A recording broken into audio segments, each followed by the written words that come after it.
Hello, and welcome back to Xpwaste, where it looks like one of us is going to have to change. Hi, I'm Oxie. And I'm Michael. If this is your first time tuning into Xpwaste, welcome. Thank you for choosing us as your podcast to fill your ear holes. We are an Old School RuneScape podcast. We'll talk about things happening in the game. We'll talk about what we enjoy about the game, potentially like our strategies for different things. You never know. This week, we're probably going to talk about some news. If you're not new around here, Oxie and I are wearing the same shirt unplanned. This has not happened in 129 episodes? This will be episode 120. Your odd episodes, I'm even. This is 127. 120. No, it's 129. No, this is 128. Am I the? This is surely 128 because I'm the evens. You're the odds. Oh, okay. Because you had the intro last week, and last week was 127 because I said I'll take the week after bingo because you did like 6 episodes in a row while I wasn't here. Yeah. Okay. Okay. So 128 episodes, and we've never worn the same shirt until today. And it happens to be the Patreon shirt. We wore the Christmas sweaters, but those aren't really the same shirt, and that was also planned. Right. They were similarly different, 2 different colors. This is the exact same shirt, which is fine. I don't mind matching. I need Oxie turned on his camera. I'm like, oh no. He's like, what? Are we wearing the same shirt? Which one's Oxie and which one's Michael? I don't know.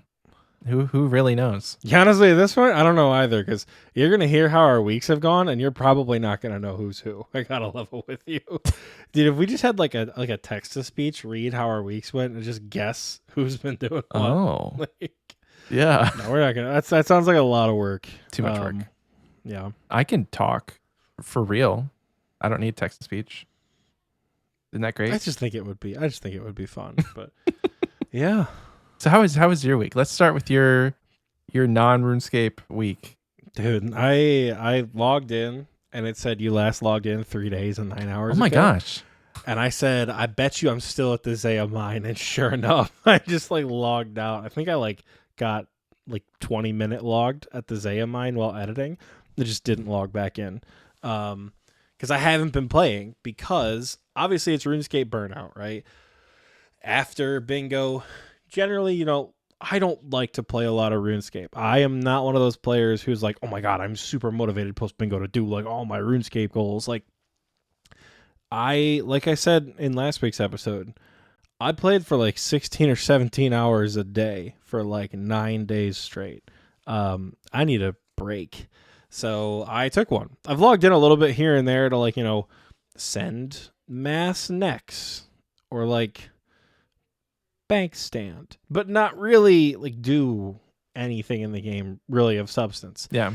I've been playing a lot of Balloons tower defense and watching friends on Twitch. But on, I think it was Wednesday when I was editing, the Xbox Live partner premiere thing aired, and they finally showed a trailer for Ark Survival Ascended. And those sons of bitches at Studio Wildcard, when Ark Survival Evolved came out, they released a trailer, and they're like, hey, if this game looks cool, it's out on Steam today. Go play it. And we've known Ark Survival Ascended was coming for months, and everyone thought it was going to get delayed till 2024. So they played the trailer at the Xbox thing, and then they were like, oh, by the way, it'll be on Steam in 5 hours. And people were like, oh my God. I was trying to speed through the edit just to get done so I could download it. Ark being the game that it is, it didn't go up on Steam until 1 o'clock in the morning Eastern time. And then we did get a private server on Ark, me and a couple of my good friends. That was a bit of a process, and it's still a bit of a process because for being the basically exact same game as Ark Survival Evolved, it is the server hosting site has everything different,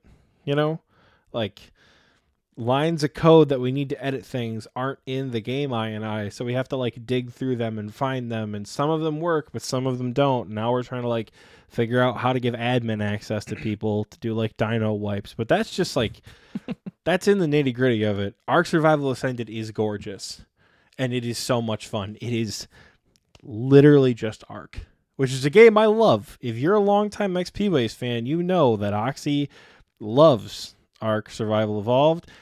And even on this laptop that barely has the specs to run it, it looks gorgeous. Mm-hmm. I've been playing on low everything, like super low detail, and it looks better than Ark Survival Evolved, even on super low detail. I cannot wait to get back to my PC where I have instead of 8 gigs of RAM, I have 64 gigs of RAM. I have a worse graphics card, but it's a 2070 Super, and I have a better processor in my PC. And like I said, I have more RAM, I have more storage. Like, I am so ready to turn everything to ultra high quality and just cry because the game looks so good. They've made a couple quality of life changes. They've updated the dinosaur AI, so they're a little bit scarier now. They're not as easy to trap onto the sides of rocks and shit. It's fun. The game it's got that old Ark feel. It's a ton of fun.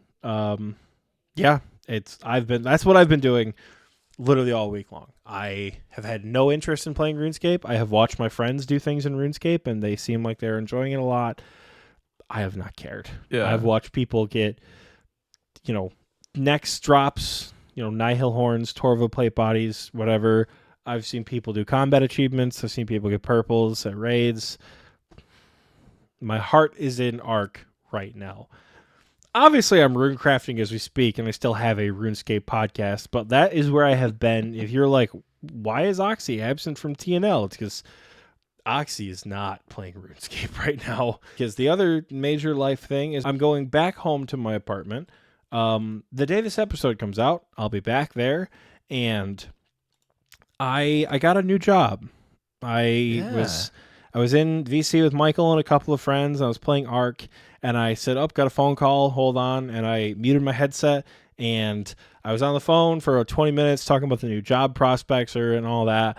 And I put the headset back on. I said, everybody take a shot. And they're like, it's 1 o'clock in the afternoon. I said, I don't give a fuck. I just got a new job. Everybody take a shot. So yeah, I'm going to be going back to work. My boss doesn't know that I was looking for a new job. Oh. So I think my game plan right now is to stay at my current job with the kids until the Wednesday before Thanksgiving. And then I think I'm going to get out of there. Which, do you guys remember way back in the day? I'm talking the old timers who are when Michael went through his first move, that period of time where we're like, guys, May is going to be the busiest month. And then it was the busiest month for 6 months in a row for Michael and I. I am going to be moving, and that could be all sorts of tumultuous. Mm-hmm. Because I'm thinking I'm going to live close to where I work. I've got time to look for apartments. I don't start till December at the new job, so I've got lots of time to get everything going. I'm very excited. It's going to be a fun new job prospect. I'm not going to give a ton of details on because I'm not going to dox myself even more, I guess. But yeah, so that's been the major life update pieces this week. We're recording at night because my sister's birthday is on Tuesday, Halloween. So we've been doing birthday celebrations all weekend long. That's where I've been. That's why we didn't record during the day for all you recording booth chat folks who are maybe wondering. But that's what I've been up to. And times. As we know from our past viewer data, you guys are here for RuneScape. Right. I don't really have anything to say about RuneScape. So, Michael, how's your week been? I'll take it away. My week has been pretty fun.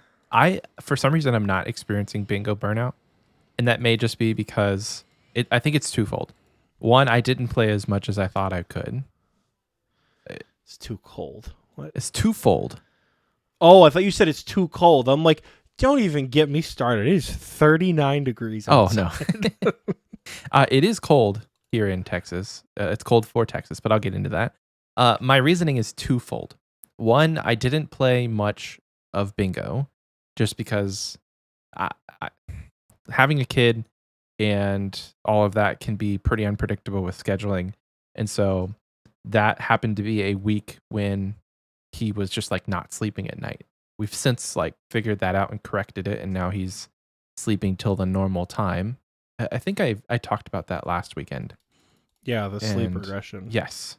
So what ended up happening, if anybody out there really cares, we just pushed his bedtime back an hour. And so now he goes to bed at 7:30 instead of 6:30, and that seemed to fix it. Um, what was happening, I think, was there was not enough time where he was awake since his nap. But why that caused him to wake up at 4:30 in the morning, I have no idea. But he's sleeping soundly until 6:30 now, and all is well. And I'm not, my wife and I are not waking up in the middle of the night to him screaming, running out of bed. So all of that is fine. So like I can feasibly stay up as late as I want because I know I'm going to wake up on my terms.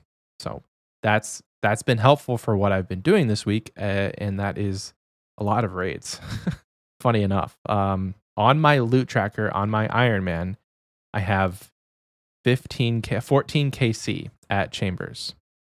Now, not all of that is chambers that I did on my iron. It's mainly been, I would say, like 3 of those have been on the iron, and then 10 have been just using it as an alt to scale the raid, where, I'm just like catching fish, killing scabs for points, doing the mining shortcuts, just some silly stuff to get points. And like, I'm usually ending the raid with about 3,000 points, which is not a lot, but it, crazier things have happened. People have gotten purples with that amount of points. So it could happen to where I get a purple on the iron, but what I'm actually looking for is something that is not based on points, and it's the Torn Prayer Scroll. The toilet paper everybody hates. The one in like 15. So I still haven't gotten it. I'm not upset, but I am upset. Like you'd think like a 1 in 15 or 1 in 16 you wouldn't have to go to drop rate for it or dry, but like I'm probably going to go dry for it. So I haven't gotten it happens, dog. I haven't gotten the Torn Prayer Scroll. I haven't gotten a Dark Relic, and I have not gotten the tablet. So like nothing.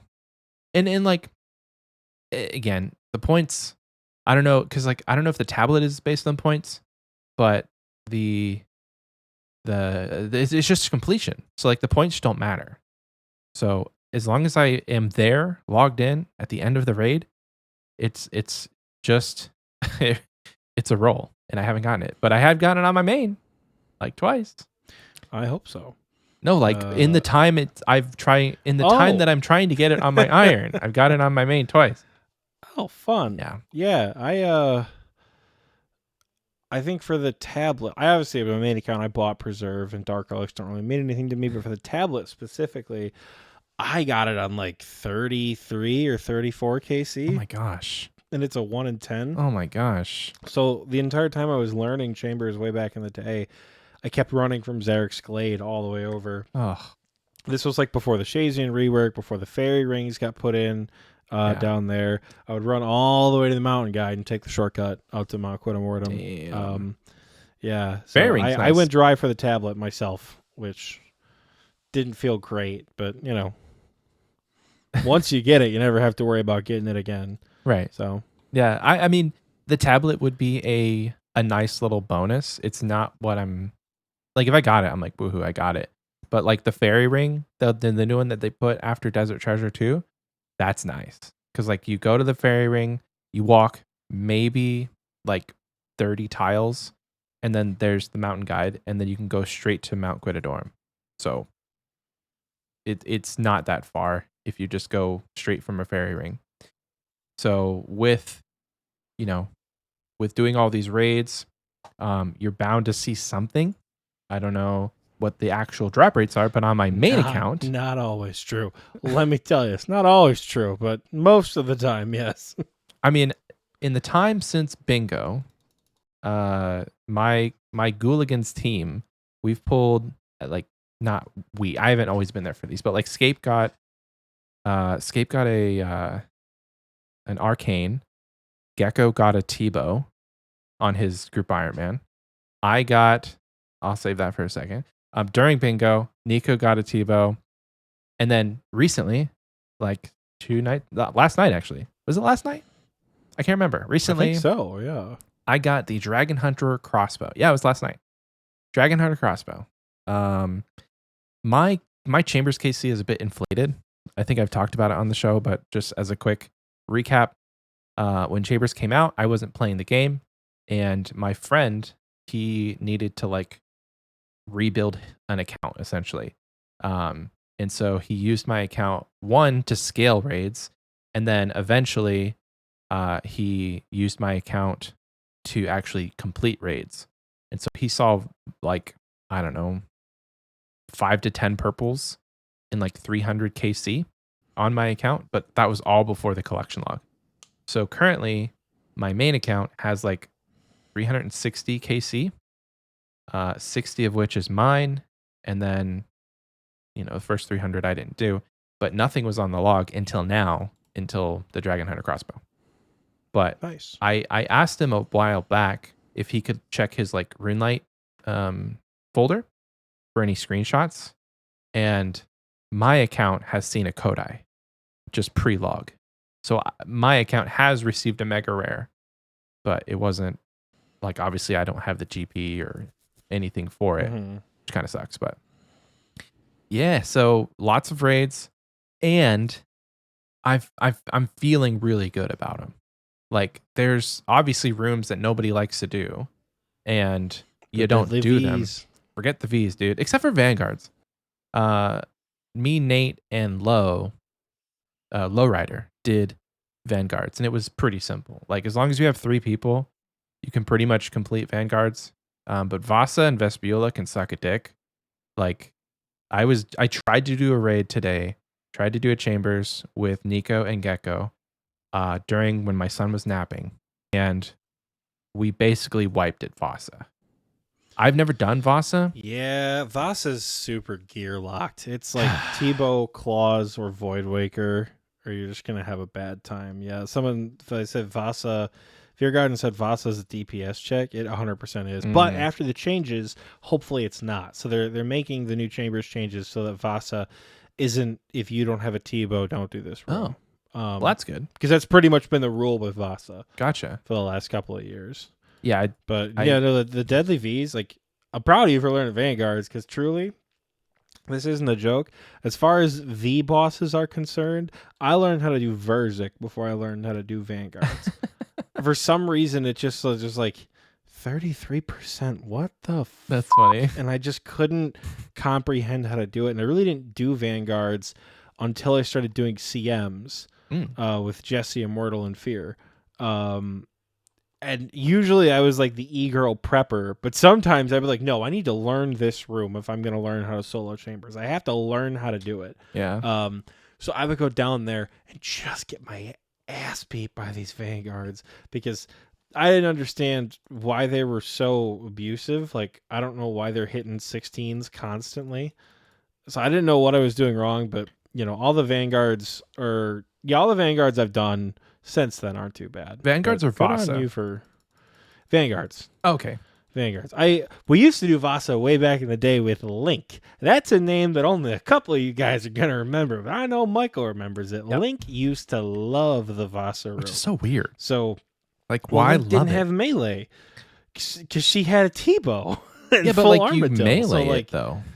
Like you melee the crystals, or can you? You melee the crystals, but I mean, she would just not do a ton of damage to the crystals because she would just, she had a no melee account. Yeah. So she would just like rip the boss to shreds with the T-Bow. Because we all had like, Jesus Christ, back then that was like pre-Bofa. We'd take like not Dragon Hunter, just like regular dragon crossbows and blowpipes. Yeah. So she used to love Vasa. So we did Vasa more than once. Like I knew how to do Vasa going into it. I did Vespula a couple times, but Vespula even then was like, we only have one T-Bow in a 4-person raid. We're not going to get through it. So after several wipes at Vespula in the early days, we just stopped doing it. And we never attempted Vanguards. Yeah, so I think that was part of the reason, like Tecton, Mutadial, like that's just part of the raid, baby. You got to get in there and do it. But as far as the V's. Yeah, Vanguards I didn't learn. Vanguards was probably the last room I learned how to do in Chambers. I'm not gonna lie. I've always been really, really bad at it. Yeah, the one that I tried to do today should have been an easy raid. It was Mystics, Crabs, Vasa, Tightrope, and like Crab's the hardest room in the raid. Okay. Crabs is the hardest room in the raid. You have like some sort of PTSD with Crabs because literally, Oxie, there's a plugin, and on the floor it tells you 1, 2, 3, and 4. It has different colors, and it tells you where to put the first crabs. Like, it's basically solved for you. It's not that hard. I've got tiles marked from like years ago. Unmark the tile, unmark the tiles, and like find whatever plugin. I think it's literally like a Crabs specific plugin. Yeah, I think it's a Chambers Crabs or Cox Crabs. Crab Solver. What a name! It's Crab Solver. Yeah. So like, wow, I didn't know that. Easy. It's so easy. Like I know how to do the CM room pretty well. The other two layouts, like they're stinky. I don't like them. They're not stinky. But the CM layout's pretty good. I'm telling you right now, they're not stinky. Unmark your tiles, download that plugin, and you're cheering. I'm just a shitter. That's all. Oh no, I'm just a shitter. Okay. I mean, everyone on my bingo team agreed Crabs was the hardest room in the raid because we are just for the memes. Like, yes. When we were doing those like 13-man chambers, people like the rule was either like after a while, it's like 3 people are gonna do the crabs. Everyone else is going to sit in the corner because we'd have people like running around and trying to help out. Yeah, no. Getting in the way, like accidentally. Sure. So it was like, if you have more than 3 or 4 people in there, it's a bad time. But I've only been really running trios. And so trios is a great scale. Cannot 3+1 actually, because I'm doing it on my main and then I have my Iron Man. So 3+1. Make it 3+2. 3+2. Chambers scales odd numbers. It goes 1, 3, 5, 7, all the way upwards to like 15, and then it's like 15 to 24, and then it's 24 plus. Or I don't know how it scales past 24 because other than that raid we did after bingo, I've never done a raid with more than 15 people. So I don't know exactly how it does in the high level, but on the lower level, it's 1, 3, 5, 7. So if you're scaling it to 4 people, you're actually kind of like quietly scaling it to 5 people because it doesn't round down, it rounds up.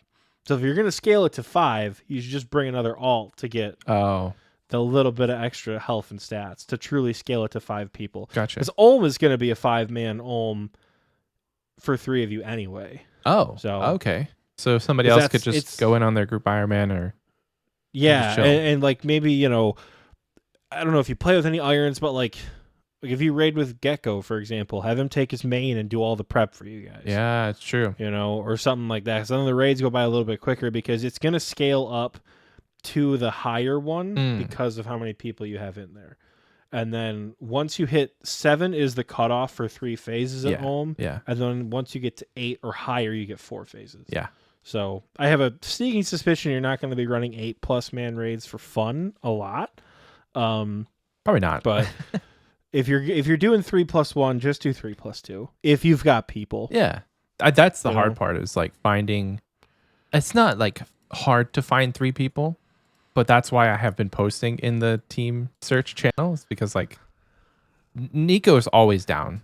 She's amazing. She's always down to raid. I'm like, you want to go to Chambers? She's like, yeah, I'll be there in a second. I'll start scouting. I'm like, okay, cool. But then it's like, who else? So I didn't know that. So I will tell her like if she wants to bring her group Iron Man, then it's potential for a purple for each of for any of us really.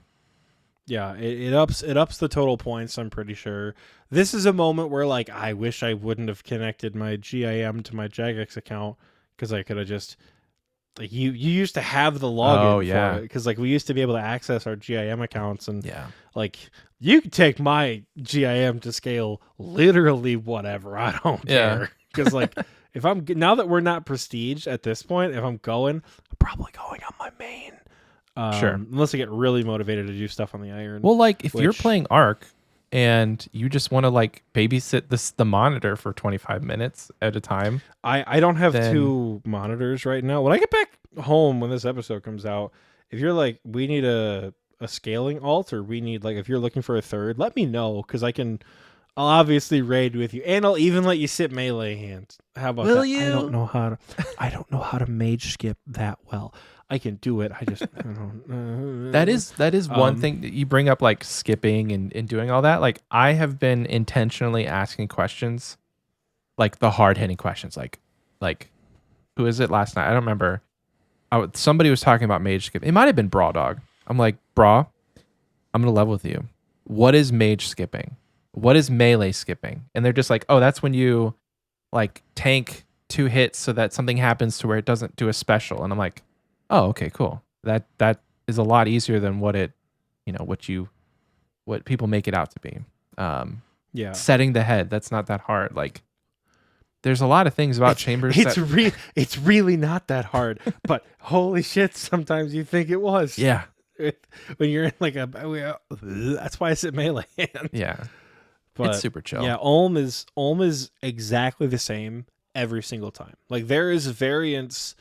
There's just enough variance with Verzik and Wardens that it's different every time a little bit. Yeah. Right. Just enough variance. Not always, right? Like Verzik is down to a science, Wardens is down to a science, but Ulm is like, scholars from around the world have studied Ulm, and we have dissected it as a species, as RuneScape players, and we know everything about the Great Ulm fight.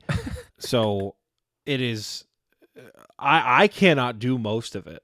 I know roughly how to mage skip.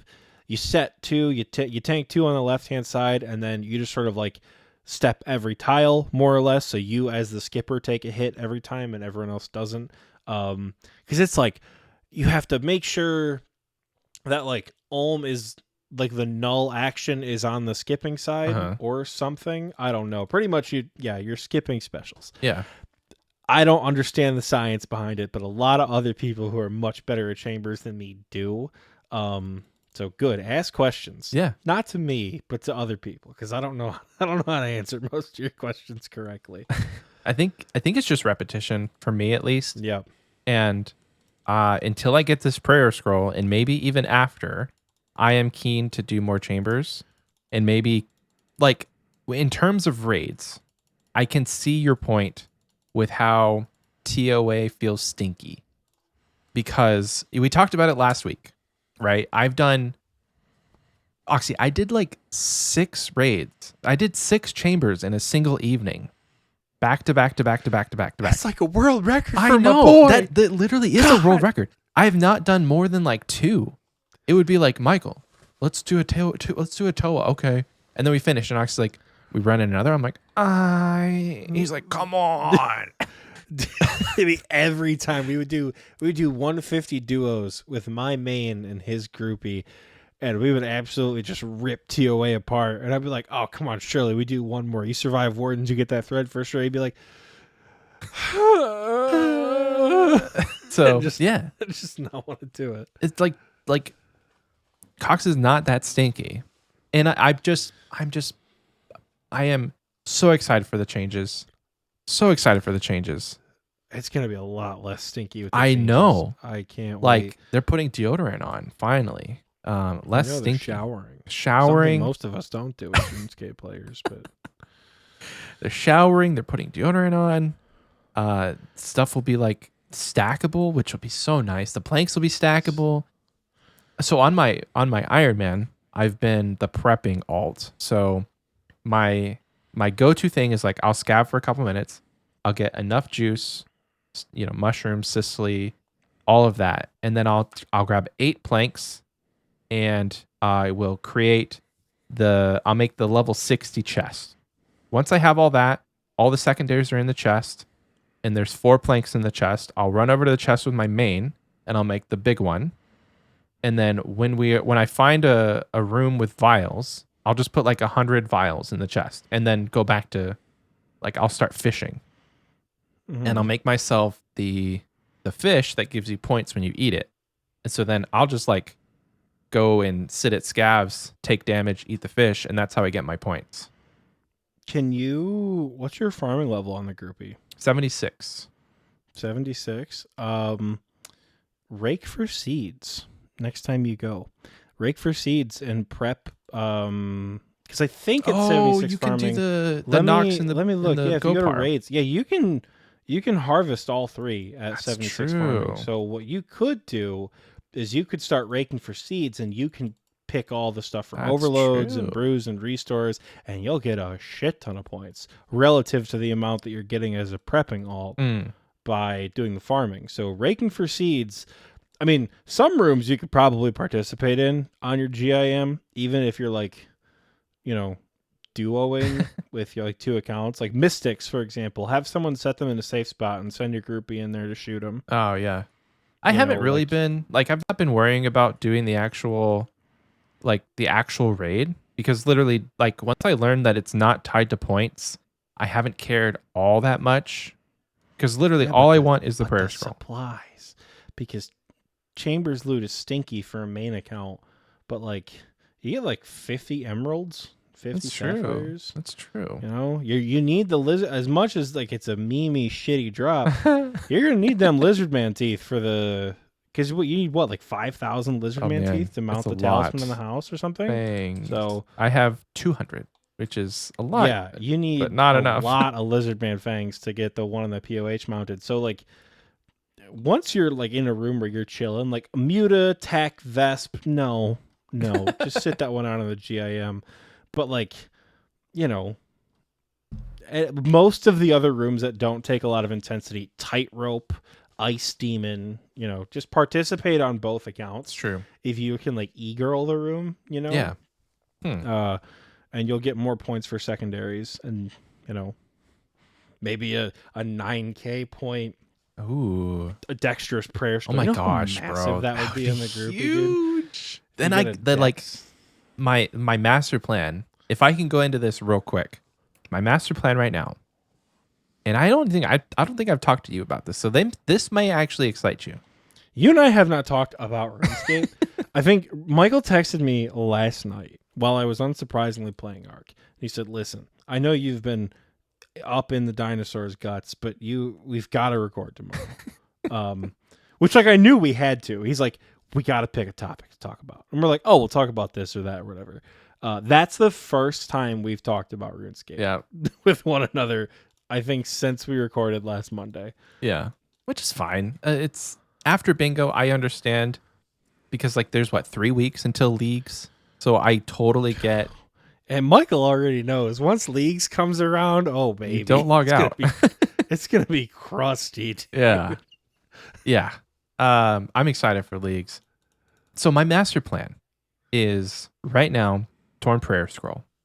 Once I get the Torn Prayer Scroll, going straight to Abbey Demons. Abbey Demons, I'm going to camp there until I get a whip.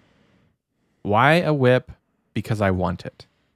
And then you say why a whip? Like it isn't the next best upgrade for your account. Well, it's gonna that question could come up after I say the next thing. So I'm gonna get a whip and I'm gonna get dragon boots. Those are my 2 upgrades that I want, because I have 81 Slayer. And so both of those are boostable. And with preserve, it's a better time.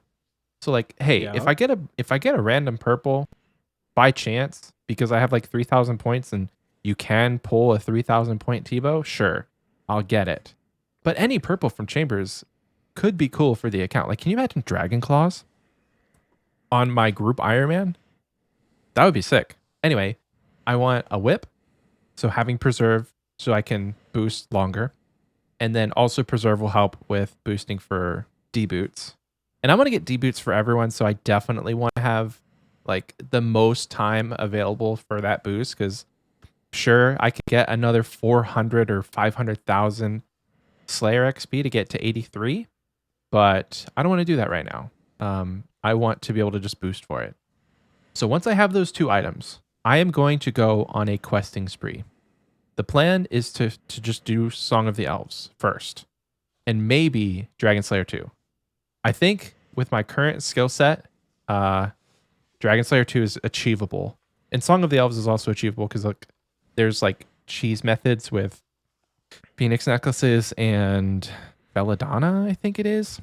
I don't know about belladonna. I don't think it's a cheese method. That was like the tack for mid-game accounts. That's what I did. I mean took a cheese Phoenix when I method did Song of the Hills. because it's not like the. Did I use that phrase incorrectly? A cheese method? Cheese method is like how you flinch Elvarg, you know, Uh-huh.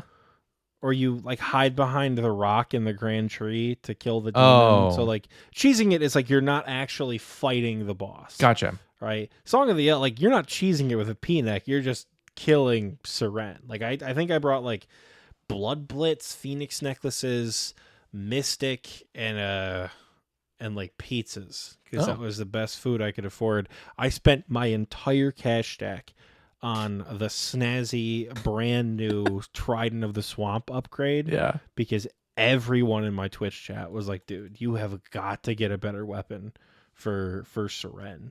Like I got like peer pressured into buying a toxic Trident. That's funny. When I did Song of the Elves. Which probably helped. But now, I mean, I can do it now. 100%. It helped a ton. With the new scepter, I think it's absolutely doable. Yeah. And I'm not going to like be hurting to like charge the thing because literally Chaos Runes, I have 5,000 sitting in my bank right now. So Song of the Elves, Dragon Slayer 2, get some nice range upgrades. I say nice range upgrades like I'm going to pull a Bofa, but like that is the plan. The master plan is to just, once I get my whip grind, my Dragon Boots grind out of the way, I'm doing Song of the Elves, and I'm going to like grind. I'm going to grind until I can do the Corrupted Gauntlet. I don't know if it's going to be all that easy. It's not. I know it's not going to be easy because I only have 82 range and I only have 81 mage, but like maybe I can do what's it called? Oh, I'm attacking this person's wyvern. Maybe I can pull a dex randomly while I'm trying to get this Torn Prayer Scroll. Maybe I get an actual prayer scroll while I'm going for the Torn Prayer Scroll. Who knows? Dex would be amazing for the gauntlet. But I want a Bofa. Once I get a Bofa, and which is probably going to be in a couple months, because like from here until leagues we have like 2 weeks maybe. So I don't know if I'll be able to like enact my plan. Yeah, about 2 or 3 weeks. Yeah. So like I don't know, because once league starts, I'm definitely going to be playing leagues. And you like, not that you guys have to keep me accountable to that, but like I'm going to be playing leagues. I'm saying it on the podcast so that I myself don't just be like, oh yeah, no, it doesn't matter. Leagues is stupid. Blah blah blah blah blah. Like I want to do it. I want to get the rewards. I would like to max. We'll probably talk more about this like maybe next week or the week after. But I would like to max, and so I'm planning out my regions for how I could do that. Mm-hmm. I say it every league, but like this is the first time that on the main game I haven't had like super pressing goals. So leagues is soon, so I don't know that I'll be able to like do enough Corrupted Gauntlet or even the regular Gauntlet to get the enhanced Crystal Weapon Seed, to get all the Crystal Armor stuff, to get enough Crystal Shards, and like I would need more because like I don't have the smithing level or the fletching level or whatever you need to make it. But yeah, the master plan. What is it, like 80 crafting and 80? Oh, it's crafting, not fletching. Yeah, you're right. Let's see. So Bofa, it's 82 to create and corrupt both the Bofa and the Blade of Saldor. Oh. 82 smithing and 82 crafting. 82 smithing really ain't that bad. No, 82. I have 87 banked. Motherlode Mine. You have what? 87 banked. Yeah, so that you're chilling. And crafting, you might have to pay a visit to the bank at Too Much Dad. Maybe. To pay a visit to the old Lots of Father to see if he's got any crafting supplies laying around. I might have some giant seaweed myself, but maybe. Last time I logged into that account, I what did I do? I scouted Wilderness Caves, and I turned PK Skull Prevention off, and I started kicking the shit out of PKers completely naked in the wilderness. Literally, it was like It was like the Black Knight from Monty Python. Like, what you gonna do? Bleed on me? And I was just like, that's pretty much what these dudes were in, like full, RMs with Serp helms or whatever. I'm like, get away from my friends! Just like kicking. Amazing. Yeah, I got AGS spec in multi about like 3 people. Oh, that's fun. I'm like, I've done my job. I've got them off my boys. I've done my job. They got 3 energy potions and a ring of dueling. Good for them. Damn. Yeah. Loot. Yeah, so once I get the Bofa, I'm going to go to Zulrah and hope for some sort of loot from Zulrah. And then once I have everything I want from Zulrah, it's back to Slayer. So that's the grand plan. And it involves a lot of PVM, which I know you're super surprised. Only thing I'm concerned about, I gotta get 98 fire making. I gotta get 98.99 fire making. Why not just get 99, dude? At that point. Because then I have to like go to Zulrah. Like the other end of that bet is that So the problem is, right, if I get 99 fire making, you can't use a blowpipe until you get one yourself. Oh yeah. Based on the parameters of the bet, which means one of 2 things happens. Either A, you break the parameters of the bet if myself or TMD or Scape gets a blowpipe, or you say, I'm just so burnt on Zulrah, dude. I'm 1,000 kills dry for a Tanzanite Fang. I don't want to do this anymore. And you quit.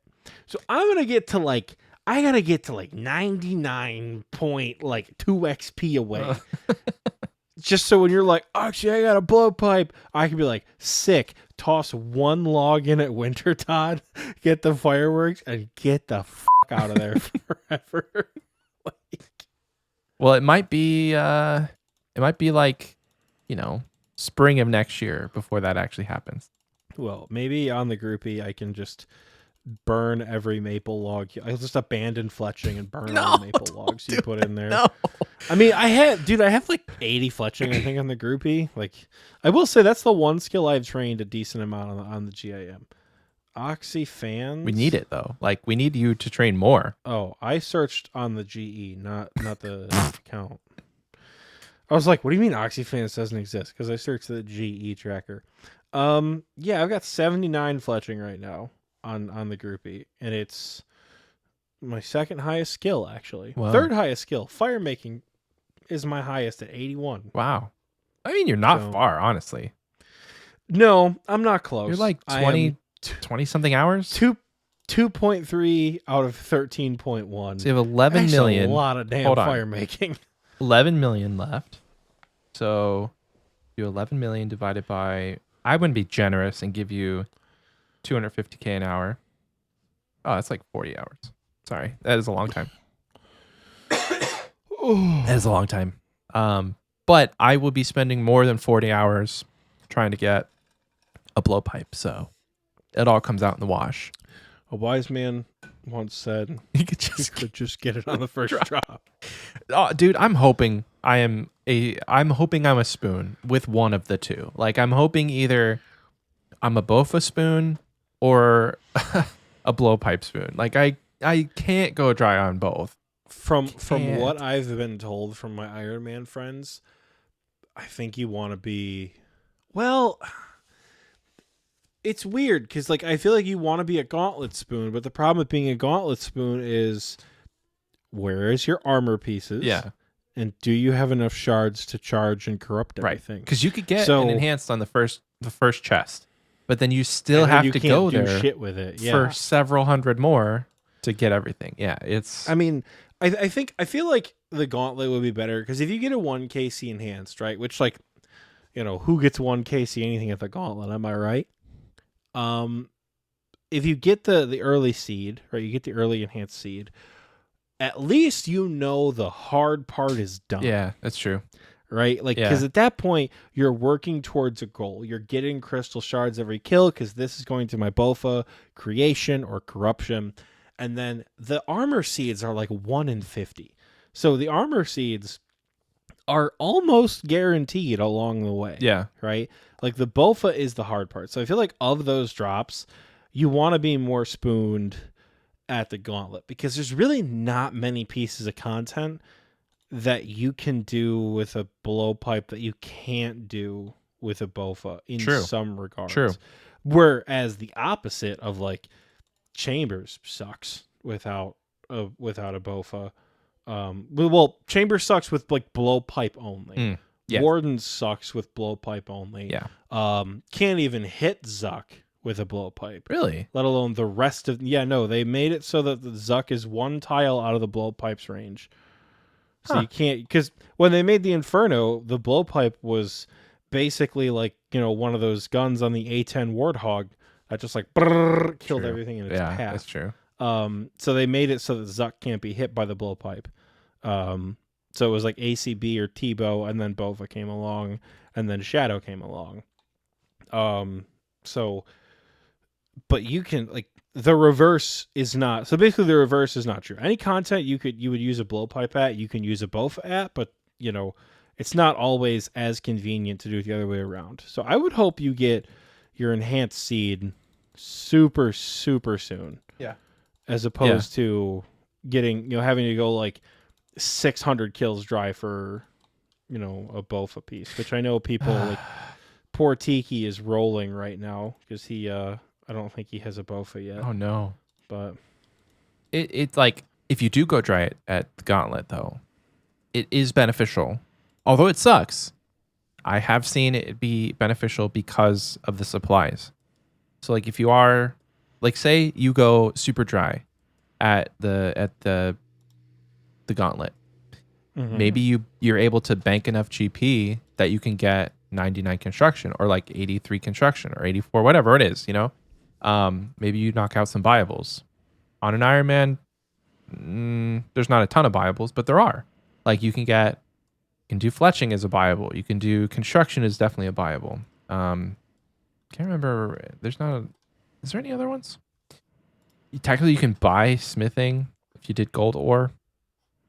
Anyway, my point is, if you did end up going dry, or if I did end up going dry, like maybe I did 600 corrupted kills, which I don't want to do, I'd have a lot of money, and that would definitely serve the group in some capacity with being able to like get construction levels. Which would be great because I am actually, I really want to train construction, but at this point, like it's definitely a holdback with not having the GP to do it.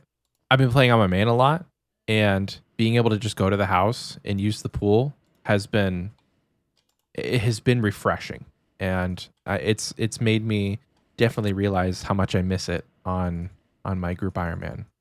So training construction would definitely be a plus, but having the money to do so, I don't have that right now. But that is my master plan. We've been talking for far too long. If we are still going to be able to talk about Varlamore like we planned, and I definitely don't want to like rush it, because I definitely think that Varlamore deserves its due diligence here. So there are 2 new updates that are coming out. Well, there's a lot of updates, but there are 2 main things that has been discussed in regards to Varlamore. One of them is the Coliseum, which, if you haven't read the blog post, and your name is Oxie, and you haven't read the blog post, just a quick... I read the first blog post, okay? I read the Coliseum blog post. Then this will be great. We can talk about that one.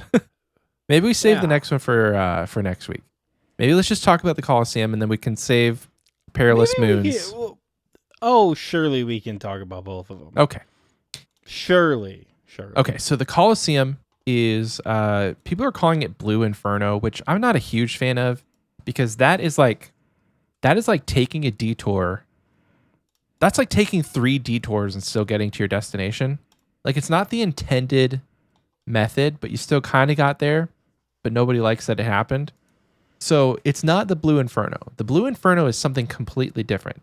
If you've heard the term Blue Inferno, people are talking about the Tezcal trials. And that was something that Mod Husky dreamed up during, what was it, Game Jam 2 years ago? Last year? God, was it that long? 2 years ago? Christ, we've been doing this for a while. I think it was 2022. It might have been last year. So Mod Husky dreamt up a thing called the Tezcal trials, which the Tezcal are the big, like, hulking godlike people that sit under Mount Clarulm, and you talk to them a lot during the Arceus quests. So it was supposed to be a wave-based minigame with different monsters, kind of like the fight caves in the Inferno. So the Coliseum draws inspiration from that, but it's totally different. So the Coliseum, I don't know what the actual name is. It's Fortis Colosseum? Fortis Colosseum. Fortis. It's going to be various rewards. I don't want to get into the rewards right away. I did want to ask you, Oxie, if you have any thoughts on potential excitement for giving this a try when it comes out. I think it's going to be fun. So if I remember correctly, it's like wave-based minigame, but every wave you get some sort of buff or debuff, and then your loot scales up with every wave completion, and then you can either choose to back out or you can choose to continue, and if you die, you lose everything. Yep, absolutely correct. I think it's got some mad potential. I think it's going to make some really, really good content to watch as a player. Yeah. I don't think, from what I remember, it's like farming karma or something. Glory. Farming reward. Glory, yeah. Like it's something in there that I hope the glory itself is tied to waves. So like, let's say for one of the rewards you need like 5,000 glory, but you don't get a total of 5,000 glory till you make it to wave like 20 or something. Yeah. I hope that's the way they go. So you only get glory the first time you complete a wave. That's my only real about how they're doing it, but I think it could be fun. I think it could make for some interesting. It seems like interesting long-term content. Mm-hmm. Like, imagine they keep releasing waves of this, like, buffs and debuffs, you know? Like, wouldn't it be cool to watch someone do, like, the Fortis Colosseum wave 50 with, like, doubled attack speed, triple prayer drain rate, and then, enemies have, like, 40% damage reduction or something. Yeah. Like that just sounds super cool to watch what some of the really high level disgusting PVMers are going to do. And then for the everyday player, like I know some of the stuff in RS3, which I think is where they're getting this loot system from, of like 4,000% telos, I guess, I think is what people refer to. When you increase the enrage of some bosses, I think Zamorak has that mechanic. I think some of the new God Wars dungeon bosses have that mechanic in RS3. I'm not an RS3 player, so I couldn't tell you. But every time you kill more and more and more, you get more loot per kill.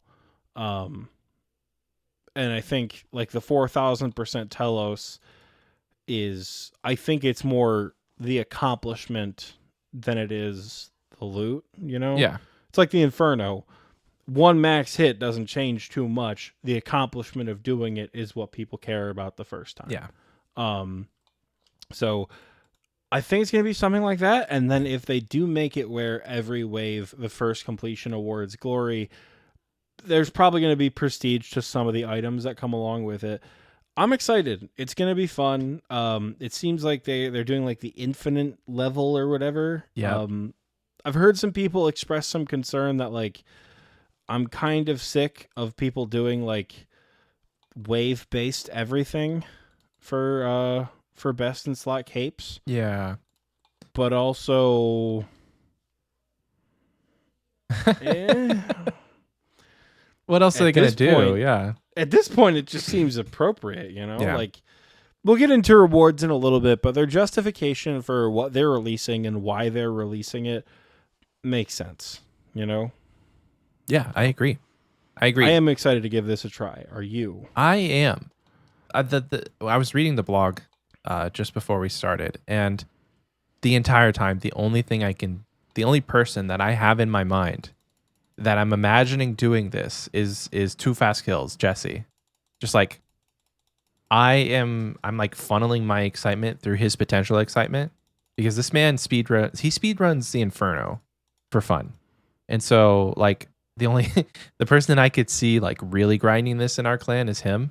and seeing the amount of glory and the waves that he's going to get to is going to be really cool. For myself though, I don't know if I'll push it that hard. I would like to maybe like try the Inferno at some point too. So maybe this would be good practice for that. Because I said that... Hold on. Back the fuck up. What did I just hear come out of your mouth? I have been challenged to get my max Infernal Cape before you get a max Infernal Cape. So I said at some point, it's not going to happen. Like you heard the master plan. Like I'm locked. I'm GIM locked for like the next 6 months to a year.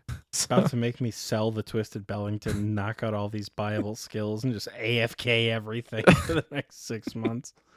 Listen, if you do that, more power to you. But like, no, that's a terrible idea. Oh, okay. Cool. I waited 4 years to have a TiVo of my own. I'm not about to do that. So I have a little cushion of time, and maybe the Fortis Colosseum will allow me some practice for like wave, reaction, solving waves. Just I don't know if prayer flicking is going to be a mechanic, but like basically just getting the jitters out, because that's when you think about PVM, and this is what I've been experiencing the last like 2 or 3 weeks. PVM, when you get good at it, when you get comfortable with it, you kind of drop the jitters. You drop the white knuckling. You start to breathe during the head phase at Ulm. You start to breathe again. Your head clears up a little bit, and you can click floor spaces that aren't, riddled with falling crystals. That kind of stuff goes away.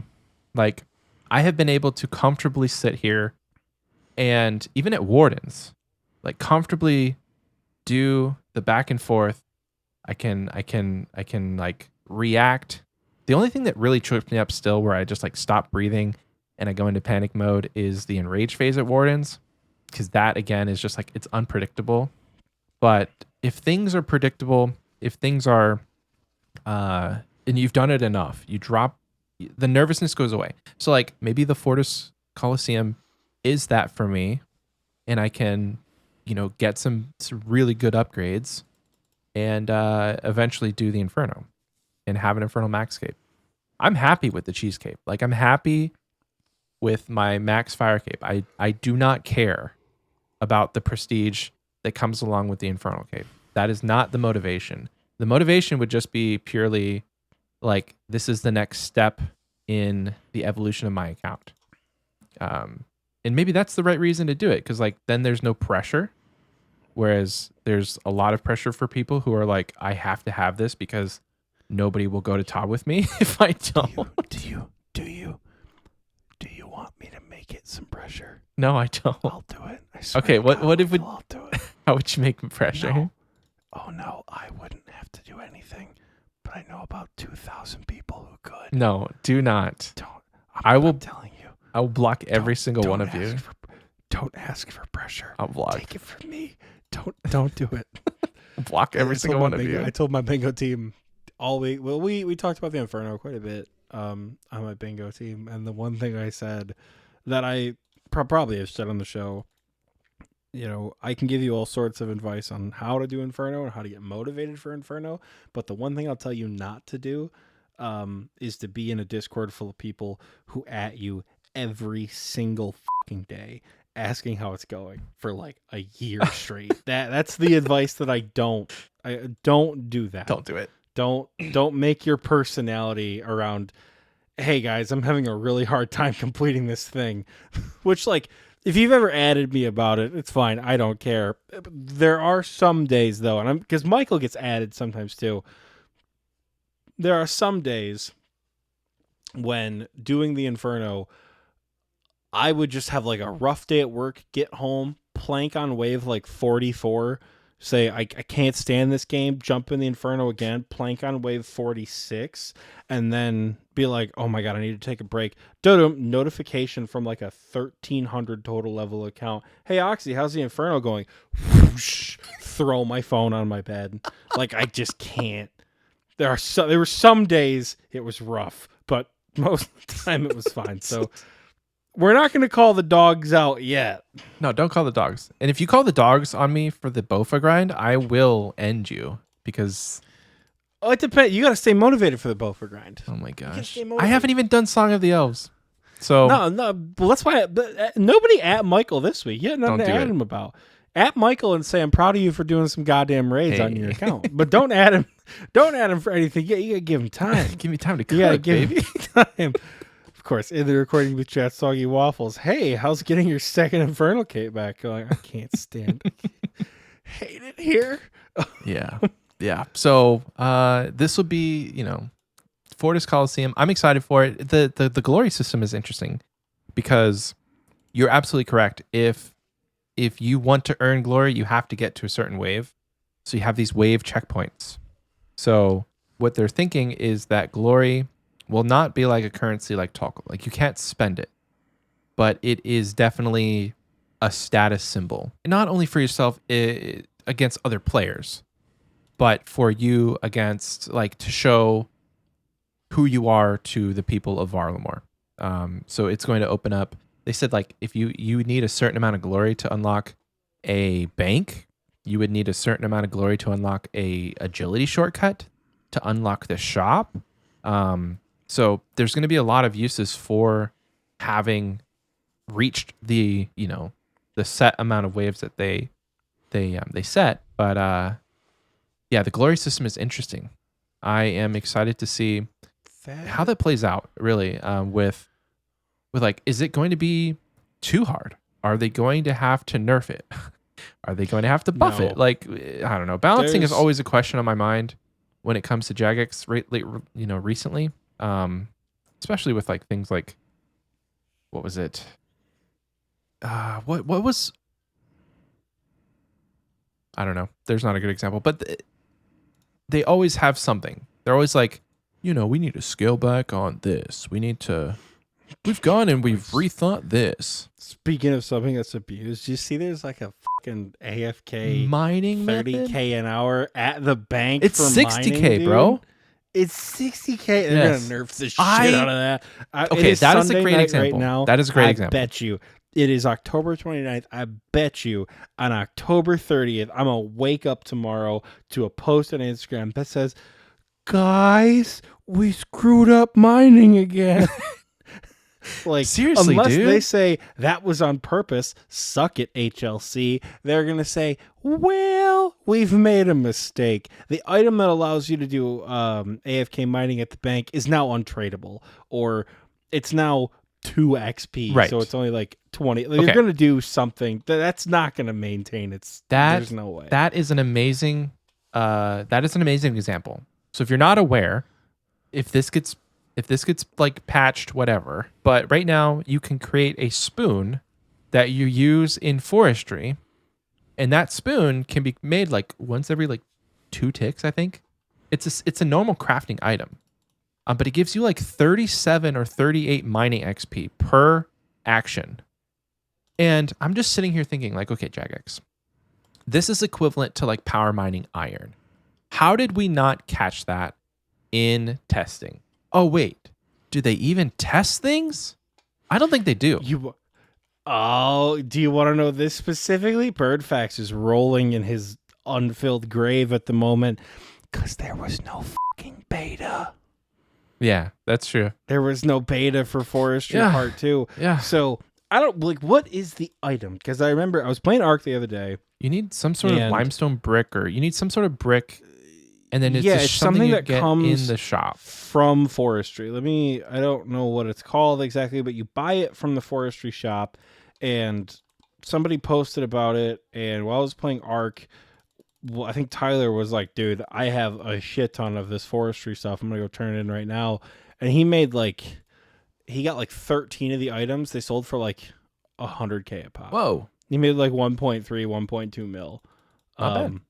In a little bit of time. So, if this is the case, I swear to God, by the time this episode comes out, I'm going to be editing this and I'm going to go, wow, this is so irrelevant now because they have already released something to patch it.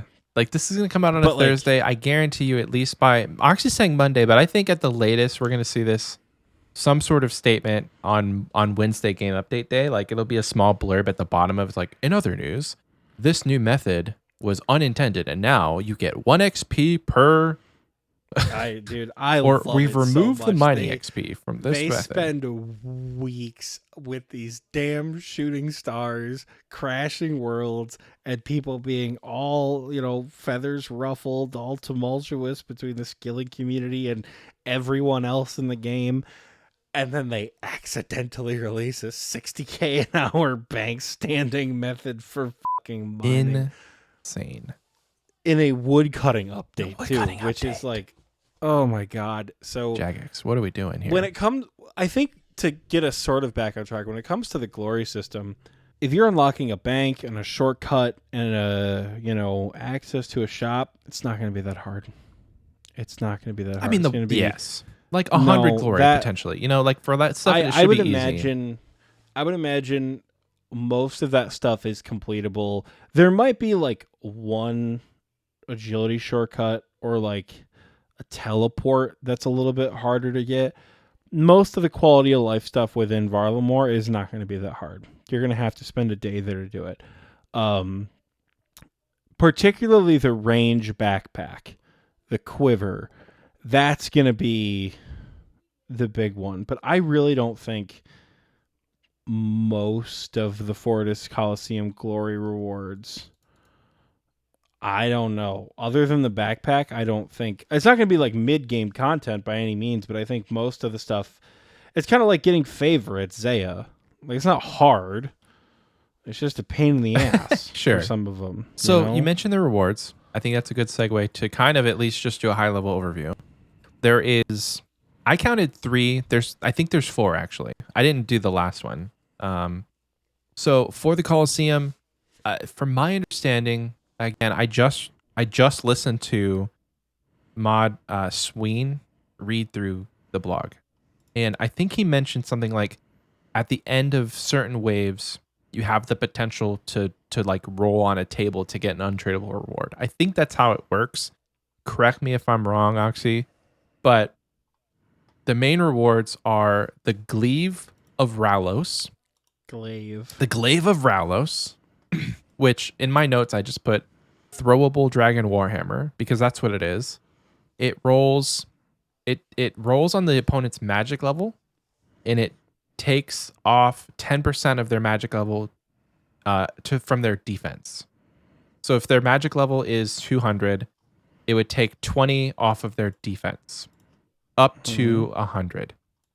So or up to half, I think. Up to 50% of the target's actual defense can be lowered using this special attack, and it takes 50% on the special attack. So it's basically a ranged dragon warhammer, which is pretty cool. I don't know if it's going to be like a new Corp meta.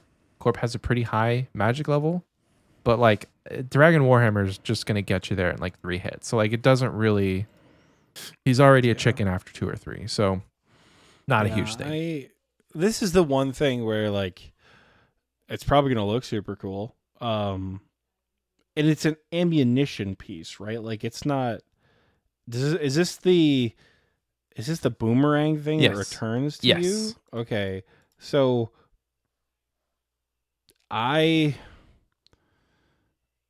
this might, where this could really be good at? Kriara. Oh right, yeah, because we don't have a way to lower not her if you defense. have a T-bow. Wait, is it defense or does it lower magic level? It defense, but it rolls off the magic level. Oh. So this could probably be really good at Kriara. Sure. Then. This could be, because you can't hit Kriara with any special attack reducing stuff. Mm-hmm. This could be really good at Kree. I think people are mentioning Olm's magic hand potentially could. If this works at Olm's magic hand, I mean, it's technically a ranged weapon because I looked it up. So glaive can be Maybe 2 Olm's different head? types of weapons. A glaive it's a big like 2-handed spike that you kind of use like a battle axe, but when it's thrown, it looks like a shuriken, like a ninja star looking thing, but it's big. Neat. So it's probably gonna look pretty cool.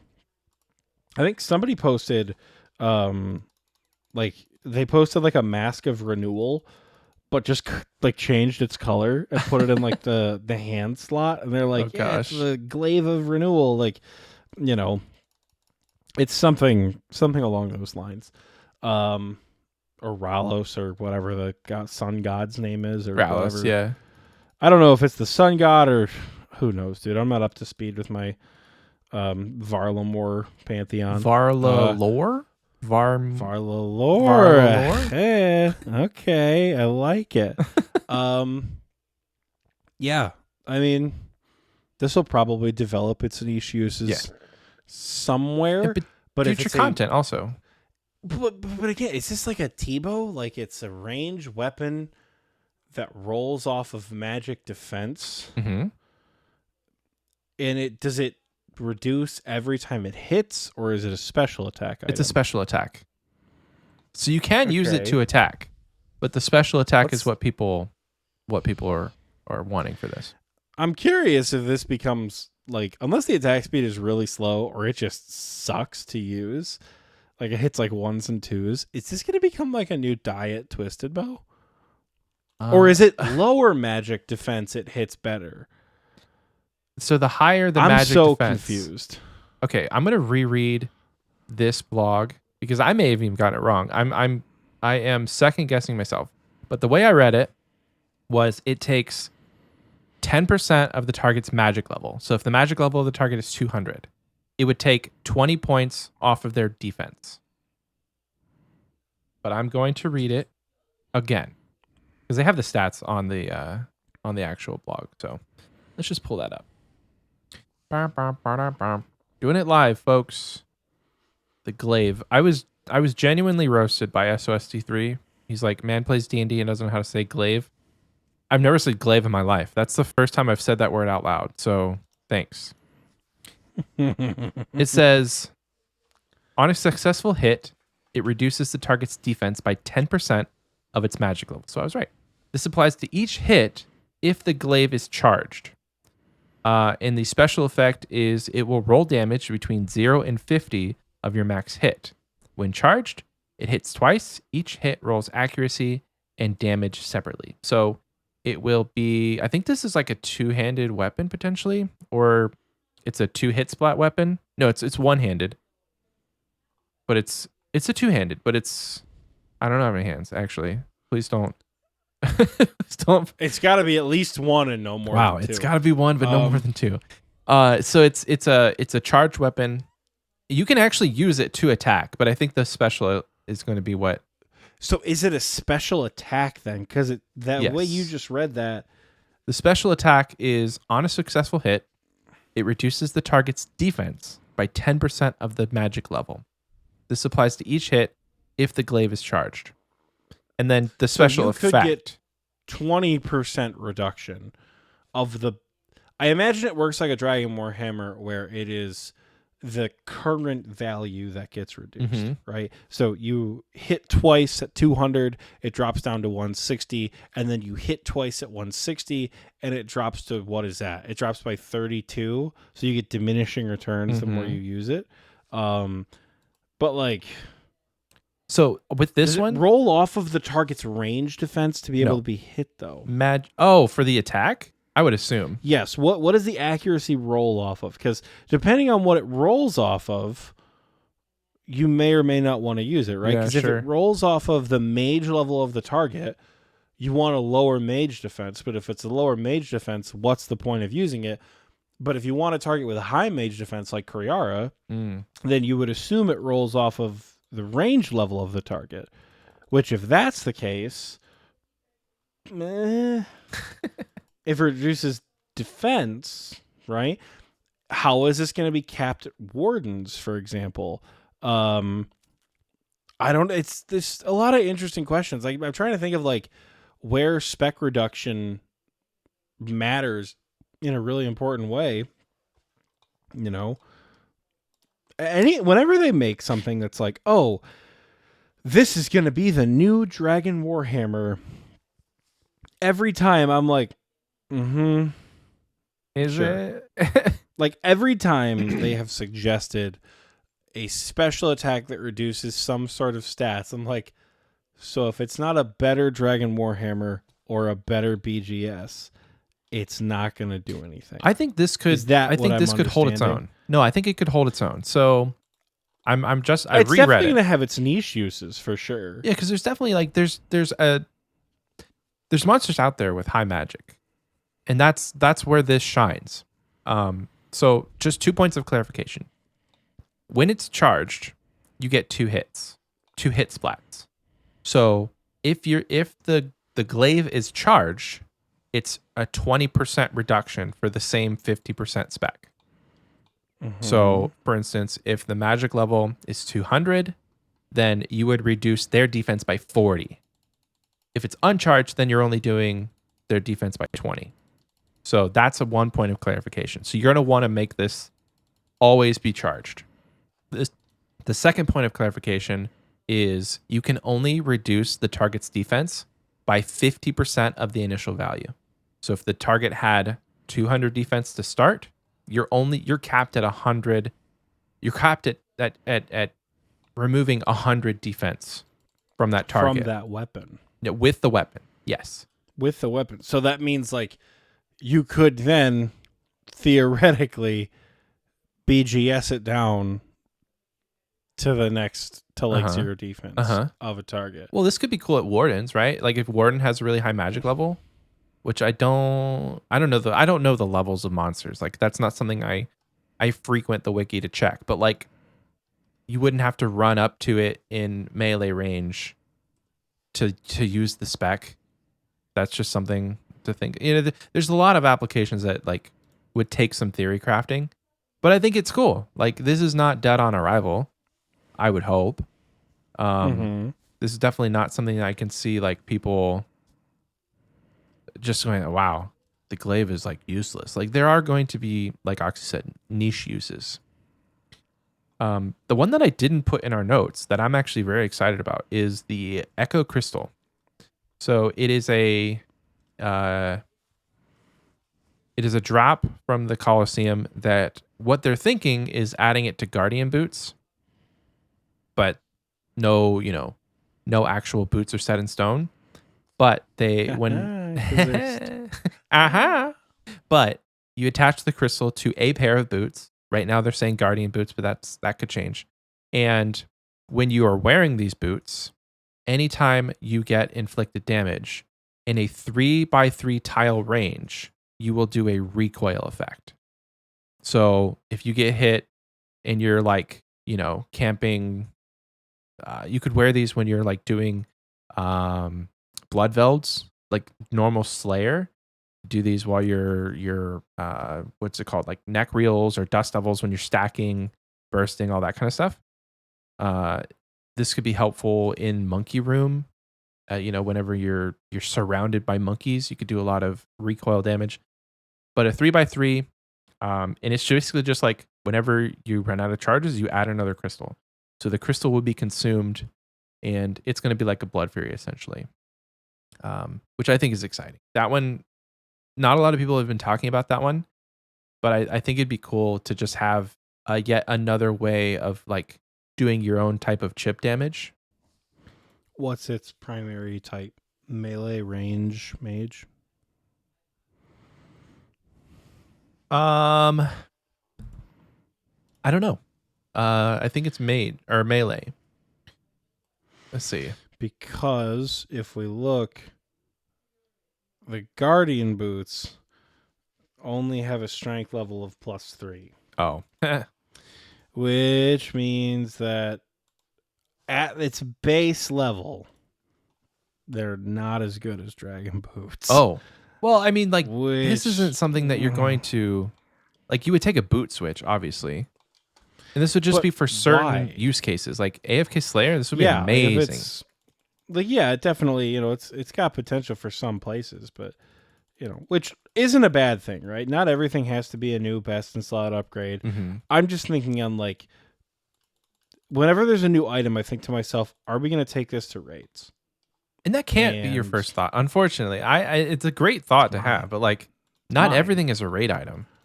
Which is fair. I'm not saying not everything I'm not saying everything needs to be a raid item. I'm just saying, can you? That's take your this first to thought. raids? It's like, where can we use it? Yeah. Where can we, like, literally the glaive? I just looked up like Verzik's defense. I'm like, maybe is it worth speccing Verzik? It's not. Verzik has super low defense. No. But like, that's always just the first thought that comes into my mind is like, where in one of the 3 raids could this be used? It's got potential at Monkey Room. It's got potential at Nilo Room. Oh yeah, Nilos. Just because. Is this like a boot switch that you bring with Ranger roll now? Or like Mage roll? Like to do like chip damage to the crabs that are aggroing you in the middle of the room? Is that worth it? I don't know.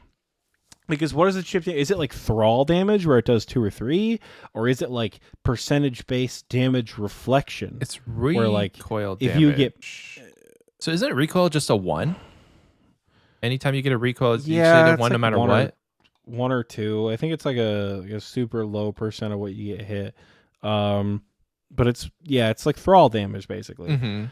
If it were like you reflect 40% of the damage, like holy like a shit, vengeance dude, in a boot. wear these in the Inferno and just get meleeed by everything. Yeah. Holy shit. But no, like. Oh, you were asking earlier, like what the damage type is. I'm pretty sure with a recoil, isn't it any type of damage you get hit, it recoils it? I meant what is the boots? Is it a range boot? Is it a melee boot? If they're going off Guardian boots, it's probably a melee boot, which is why I asked, because my thought pattern was, if it's not as good as at least Dragon boots, they're not going to be taken to like Theater of Blood, for example. Unless they're a niche like speedrun tack with the Ranger where you stand in the middle or the Major stands in the middle.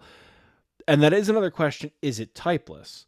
Because even for both of the wave-based rooms and raids anyways, the monsters, while much less strict in TOA, it definitely does make a difference what style you attack some of these things with. Yeah. Right? Like, I feel like the Fang never hits the red monkeys, ever.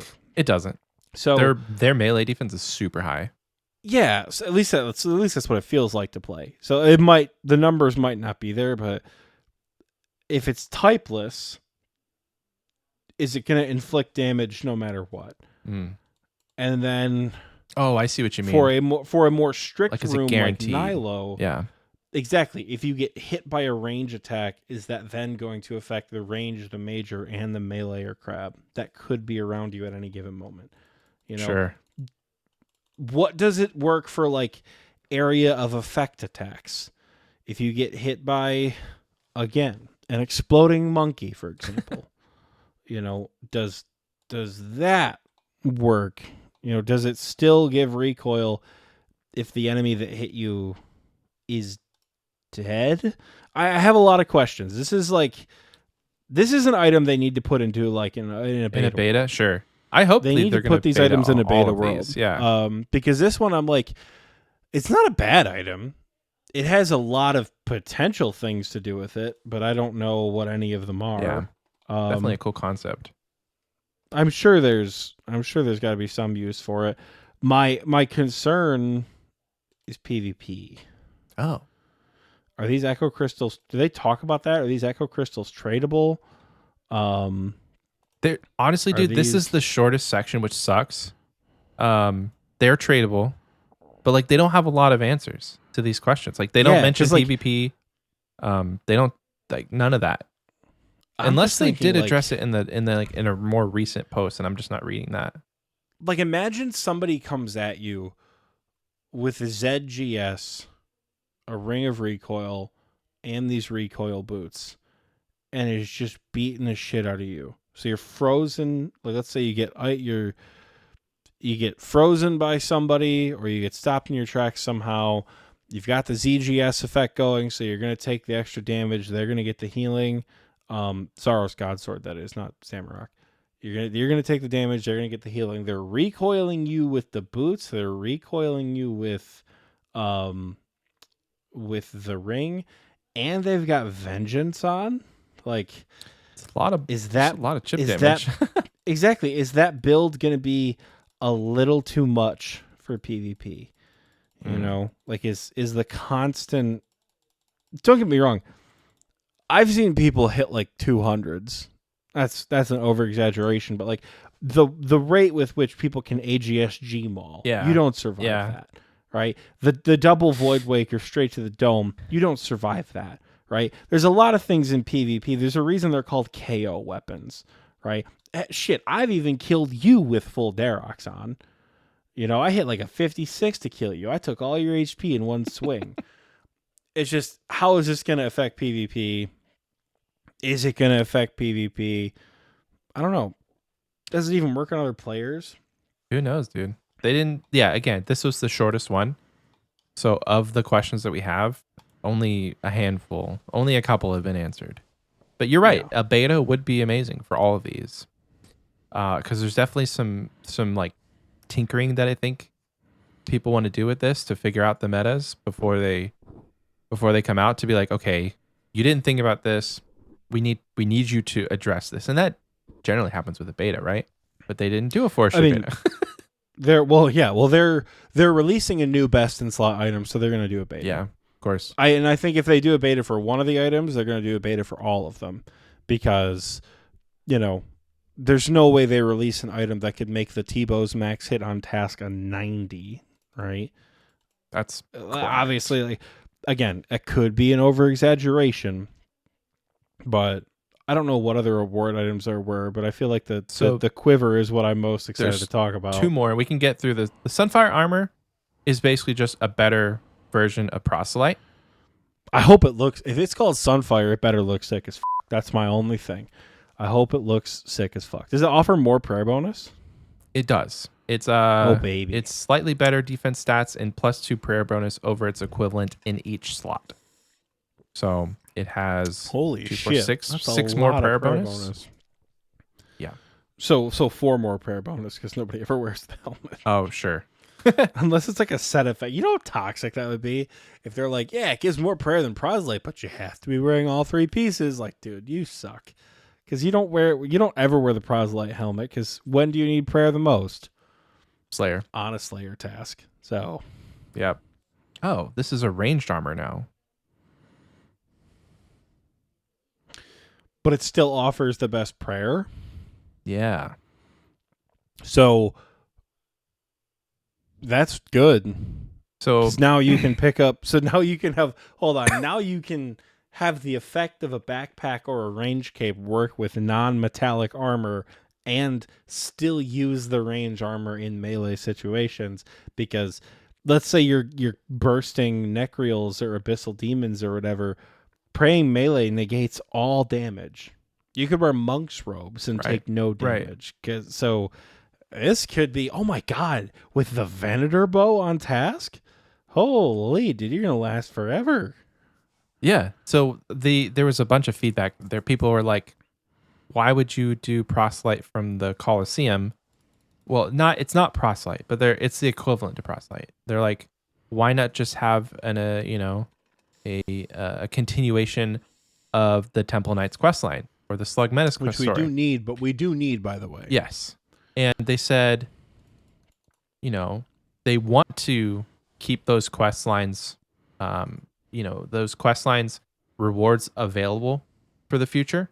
So they said, to clear things up, we put together an alternative approach to Sunfire Fanatics armor that slots in as a range/prayer hybrid set, beating out Crystal Armor's prayer bonus, but with the stats equivalent to Red D'hide, with the exception of the coif. Though coming in slightly below Proselyte in terms of raw prayer bonus. So it's not better. Okay, maybe it's not. Oh, it says initially we proposed the set. Man, reading comprehension. Initially, we proposed the set to be a direct upgrade, with slightly better defenses and a +2 prayer bonus. By making this comparison to Proselyte, we saw a whole bunch of you come out and suggest we reverse this. We reserve this space for the continuation of. Okay, so it's not better than Proselyte, but it's still better than Crystal. And is it better than Blessed D'hide? I don't know. I think so. Oh no, Michael! What? Oh, no, the whiny elitist is coming out. Oh no! What's the fucking point? Oh no! Because okay, hear me out. Didn't I just get done saying, when praying against a basic enemy that only has 1 attack style with no special attacks, regardless of the type you are doing, I wear proselyte when I go on a burst task. I wear melee armor for a mage weapon task. Uh-huh. Yeah. It gives the most prayer bonus. I don't obviously know if proselyte works for like the assembler, for example. I could go test it out right now. But most of the time you do a range task, other than a couple of niche tasks you do with the Venator bow, what are you doing with range? You're safe spotting. Yeah. So you don't Or need you're prayer. killing something. Yeah, or you're killing something that is like Dragon Hunter crossbow, right? So like you're taking damage sometimes no matter what. So if it's not better, It's only 3 less prayer bonus overall. so it's The still helm gonna is be, the same. It's still gonna be decent. But here's my gripe with it. Proselyte takes like 10 minutes to get. Yeah. Right? Proselyte is not a hard armor set to get. And if you got to make it all the way to Varlamore to do the Fortis Colosseum, oh, it's better than Crystal. What weapon are you going to use it with? Because you're not going to use the Bofa with it because you don't get the damage boost from Crystal. Right. And if by the time you're at a boss like Hydra, where prayer is really important because Hydra is no damage if you pray correctly, and you have a T-bow, why not just wear Missouri? Yeah. Because what do we know about RuneScape, Michael? What's the best way to kill a boss? What? I don't To kill it quickly. Oh. So I don't know. It is That's an elitist opinion for sure. confirmed. I don't. Go ahead. Confirmed elitism from Oxie. Confirmed. I was going to say just don't confirmed. It is understand. better than Blessed Hide. Blessed Hide is only 1 prayer bonus per set piece. So like if you have This the is body still and the gonna, chaps, you're only getting a +2 prayer bonus versus a plus. What is this? We're looking at 10 maybe. +10, +11. So Yeah, I don't think it's going to be dead content on release. that's a couple more But prayer again, potions you don't have to take. I guess, yeah. I think it's like... And it beats crystal armor. In crystal armor, you would be using charges if you just wanted prayer bonus. Truly the only place I can think of where I have thought to myself, I am going to need the prayer bonus with crystal armor over anything else is Hydra. And now that Missouri's out, and Missouri also offers a slight prayer bonus because it's infused with the Armadillo, I don't see people, because I think the meta before TOA was T-bow, range cape, crystal, devout boots. Yeah. Because prayer is a limiting factor at Hydra. Because if you bring enough prayer and enough anti-poisons, you can stay at Hydra forever. Truly, you could stay at Hydra forever. Don't take any damage, forehead. You can do a whole task in one room. Probably not, right? But like you stay there for a while. Yeah. It'll serve some purpose. Somebody will figure something out. It's very if I'm just looking at the raw stats, what they proposed versus what the wiki says that Blessed Hide is, and it's slightly worse ranged attack than Blessed Hide, which ranged attack, from my understanding, doesn't do much. Depends on what you're trying to kill. I guess. But Slayer monsters don't really have high defense. Okay. So just for comparison, the body, Blessed Hide body, is a 30 ranged attack. This Sunfire Fanatic body is 25. So it's 5 less range attack for the body. And then likewise for the legs, Blessed Hide is 17 range attack for the legs, and they're proposing 14 for the Sunfire. So 3 less at that point. So overall, 8 less range attack. Is that going to make a huge difference when you're getting a better prayer bonus? No, I mean I'm not saying this item like this could be the next step up from Blessed Hide. Yes. Like it could be a slight offensive, downgrade, but with all the more prayer bonus, it could be the stepping stone between Blessed Hide and Missouri. Yeah. nowadays. I don't know. It could be. I feel like a lot of the stuff that they're putting out with Varlamore, especially with, and we're gonna have to talk about this next week, the Perilous Moons. The Perilous Moon stuff, it's all stepping stone. It's aimed at mid game. And I feel like this is not end game. Did you hear just this year went up like 15 mil when that blog came out? Yeah. It's crazy. I wish I had some. This year's 53 mil right now. After it was like 65 the day the blog came out. What was it before? Because they're like it was 15? like 10 mil a piece. Oh my so gosh. It was like 30. Yeah, and people were like, "Yeah, defense matters," and everyone just like, good time to do Tob. Oh, it's always a good time to do Tob, baby. That's the one raid that, like, I swear to you, Oxie, once I get the hang of Tob, you're never gonna hear the end of it. I'm gonna be in team search every single day. I'm telling you, go check your goal sheet. I don't know about you. Shut up. I don't know about you. I check my goal sheet. The goal sheet that we made at the beginning of the year, I check that bitch like once a week. Do you really? Oh my God, are you kidding? I should like screen share it one of these days. Maybe at the break I'll show you. This damn sheet, I put everything on it. Everything I've done all year is updated on this Hell sheet. yeah. So like I document the journey as we go. But check your goal sheet there, Mr. Southfreeze. My goals are severely lacking. So I would love to talk about this. We will be talking about this come the end of the year. This is going to be the end of the year thing. I can't wait to talk about that conversation. I'm definitely gearing up for. We'll get there. We'll get there. Don't hatch your we'll chickens before they. Don't cook your chickens. Count your chickens. Oh my God! Count your chickens before they hatch. Holy! Don't look at your chickens before they run. I don't know. The quiver. Yes, the quiver.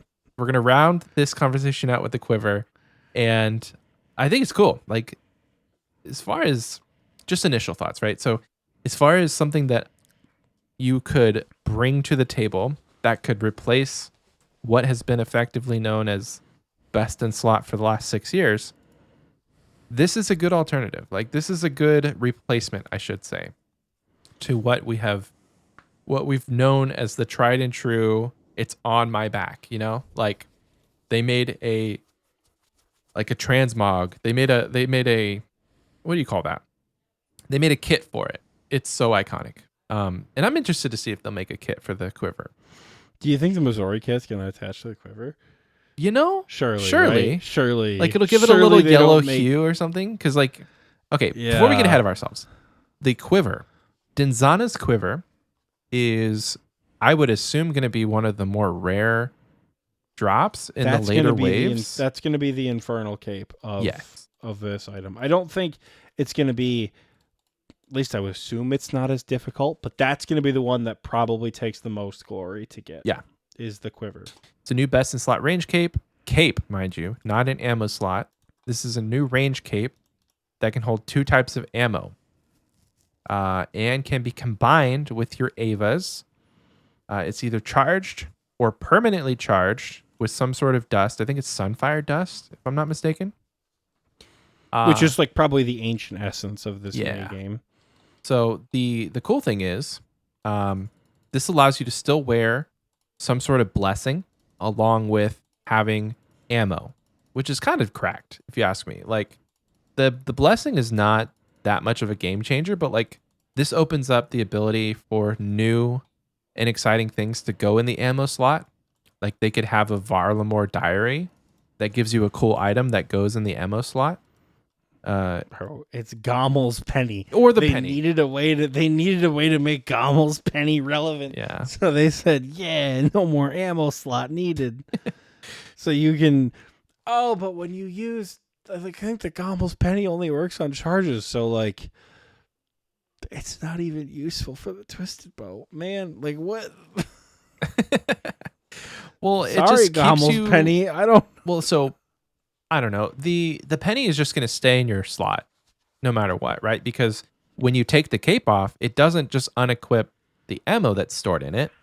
So it'll have the 2 types of ammo. So you load it with like 10,000 dragon arrows, 10,000 dragon ruby bolts, and you're set. Like, you've got your Zerite crossbow and your T-bow covered. And when you take the cape off, Why are you looking at me like that? For real. Oh my god. Why did I think it had to be two of the same type? Dragon bolts and diamond bolts, dragon arrows and amethyst arrows. No. Could it actually be dragon Bolts arrows and bolts, yeah. and ruby bolts? Why would you need two types of ammo that are the same but different tiers? I mean, I could see the ruby bolts and the diamond bolts, but like, how would the game know which one you wanted to use? The idea is that when you switch to the weapon, it automatically uses the ammo for that weapon. So like, you have your T-bow and your Zerat crossbow, and you have your two types of ammo in the cape. So then when you switch your T-bow, it uses huge QOL. Yes. Yeah. Yeah. So that opens up your ammo slot, which is, again, pretty neat. That's the info I have on it. From what I recall reading, they mentioned that the two of the three best in slot capes do not come from end game best in slot worthy content. Yes. Vorkath, for as difficult as Dragon Slayer 2 is, Vorkath is not an end game boss. Vorkath is farmable, And it's guaranteed. It's also guaranteed. Mage Arena 2 is not an end game boss. And it's guaranteed. The Inferno, it's guaranteed. The Inferno, while also guaranteed, bit of a different story. Yeah. It's not. They brought up in the blog.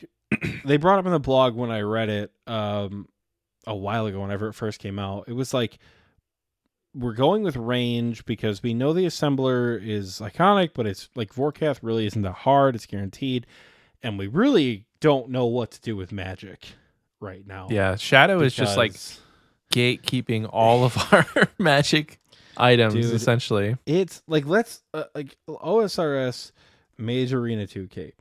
Let's look up the Mage Arena 2 cape Release. I want to see the God capes, and notably, I want to see what the damage boost is for the God cape. How do we magic armor? God, why is it gonna be so hard to find this thing? Imbued God capes. That's what they're called. Yeah, imbued cape. It gives a 2% magic damage bonus, so it's a 6% magic damage bonus outside of TOA, or an 8% in it. It's really not healthy for the game to go, hey, here's a cape that does 4% magic damage bonus, which is on par what they did. The Fire cape has 4 melee strength. The Infernal cape has 8, right? 2% magic damage to 4% magic damage, but it isn't, because now it's 12 or 16% magic damage. The Shadow is a catastrophe for magic damage percent items, and I don't know how they're going to fix it in the future. But what this is going to do, which I think is going to be super cool, it is going to make the Venator ring surely give a max hit. Because right now, the Venator ring with Missouri, T-bow, Van Braces, whatever, the Venator ring I don't think gives a max hit with a max range setup. Yeah. And I think that was why the Venator ring isn't like 500 mil. Like, if we look at the difference, if we look at Venator, the Venator ring is 99 mil. If we look at the Altor ring, is 181 mil. Because the Altor ring gives a max hit. And the Bellator ring is 73. Bellator ring is a little bit more niche, right? Right? What's the Magus ring at? Magus ring is 61. That could just be because of how frequently Duke is farmed. Yeah. Because the Magus ring also falls victim to the Shadow. I think giving the buy a Magus ring, not a Magus ring, buy a Venator ring now. Just have it in your bank. Because when this thing comes out, people are gonna want them. Yeah. So does range strength work the same as melee strength? You're asking the wrong guy. Well, if it does, and we go off the rule of 4, then so this is kind of the breakdown. If you guys haven't read it, when charged or corrupted is not the right term, but it's the way that people look at it. Corrupted. It's like permanently charged. When it's permanently charged or charged, arrows and bolts fired from the quiver will gain an additional +1 range strength and +10 range accuracy. on top of the +3 range strength and +18 range accuracy provided by simply wearing it. The bonuses are unchanged from before, but they will apply to the ammo that's stored in the quiver itself, meaning that the additional benefits cannot apply to weapons like the bow of Fairhaven or the blowpipe. Those are, though the uncharged stats are still best in slot in all scenarios. So like you only gain one more time. So a TLDR. So when it's charged, the ammo that's in the quiver gets a +1 ranged attack. Sorry, +1 range strength and +10 ranged accuracy. Simply wearing the quiver, from my understanding, gives a +3 range strength and +18 ranged accuracy. So you get a little bit of bonus. You get a bonus for charging it and using ammo from the cape. So things like T-bow gets the max. The T-bow gets the max hit, yeah. And in the Zerat crossbow, dragon crossbow, but Armado crossbow, not the Bofa, not the blowpipe. Correct. Not the additional bonus. Yeah, they don't get the additional bonus from the ammo slot. Oh God! So it's an additional So it's additional 2 points plus the Venator ring, which I think gives 2. Because that was the big hullabaloo when the Venator ring first came out, was that it didn't add a max hit with max range, because it currently only gives a +2 range strength. +2 range. So it would, but essentially, it would give +4. So if you're charging, if you have it charged and you're using the ammo, +2, so it is a max hit with the Venator ring. Okay. Yeah. Because the assembler is +2, and this new item, if corrupted, quote unquote, is +4 with a T-bow or a ZCB. Yeah. I mean, honestly, we might even be 1 range strength away from it working for a Bofa or a blowpipe. I don't know the numbers off the top of my head. Right. The DPS counts have not been run on this show. I'm sure. Well, not on this show. Like, I'm sure somebody has, but we sure as hell haven't. Yeah, Venator ring is going to go probably increase in price because of this, and this has potential to look cool as hell. Oh, I know, right? This, okay. A here's Venator. question. Okay, so this is called Denzana's quiver. I want the Denzana's quiver maxscape. I was just about to say, dude, what are they going to do? Are they what is this item? This item has to look cool. Because at this point, max hit Pog, this item has got to look sick as fuck. Yeah. Jerv, if you're out there, you have done God's work for this game. Please make this item look awesome. You have not been disappointed by anything the art team has put out, other than the initial concepts for the Holy Scythe of the Tour. Everything has been super cool. The art direction this game has taken has been phenomenal. So I have every faith that it will look cool, but man, do I want it to look cool. Yeah. Because literally a year ago, they released the Missouri Max Cape and the Missouri kit. Surely they make the Missouri quiver. They make the Missouri quiver. But then the question is, do you have the Missouri quiver Max Cape? Missouri quiver. Yeah. Or you just use the crafting kit on your max cape. Oh, man. Yeah. But then how do you know if you're wearing an assembler, if you're wearing a quiver? There's got to be some sort of graphical difference. Oh, man. Best in slot item that hasn't come out in 5 years. Michael and I are it's got to look awesome. It's got to. That's what we care about. We're going to be, everybody's going to be wearing it. But Mom, everybody's wearing one.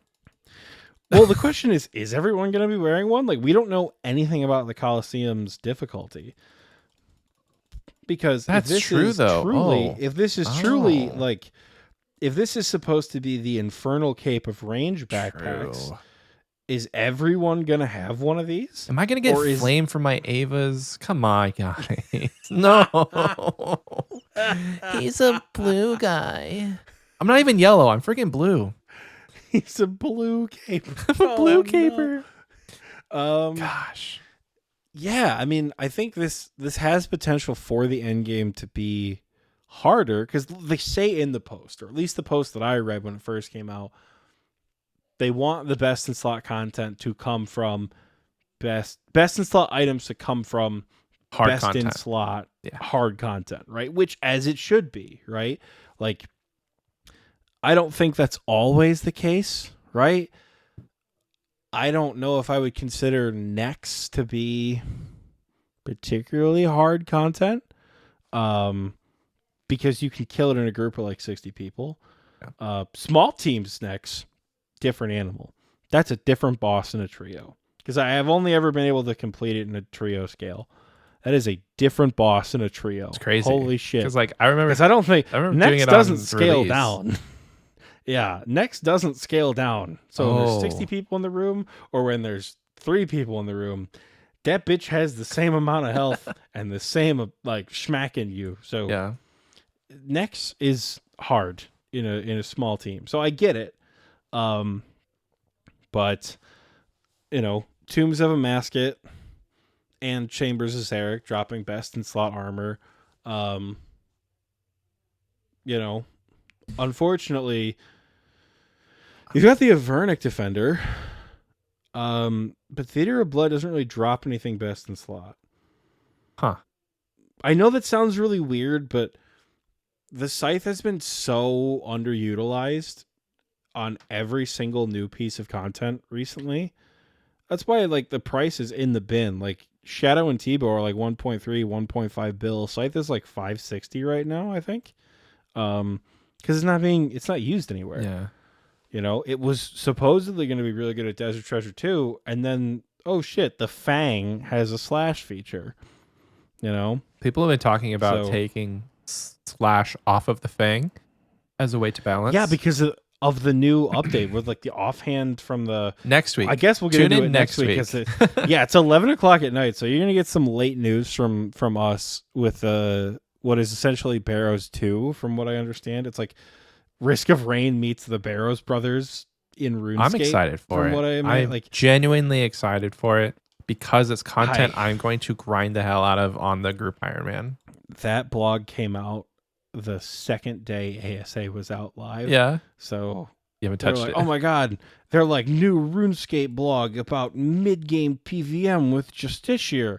I went, oh no. Anyways, and just went right back to it. Gosh. It's going to be good content. I don't want to feel like, I don't want to seem like, yeah, I have a bit of an elitist opinion about the prayer armor, but any piece of new bossing content is probably going to be good for what it is intended for.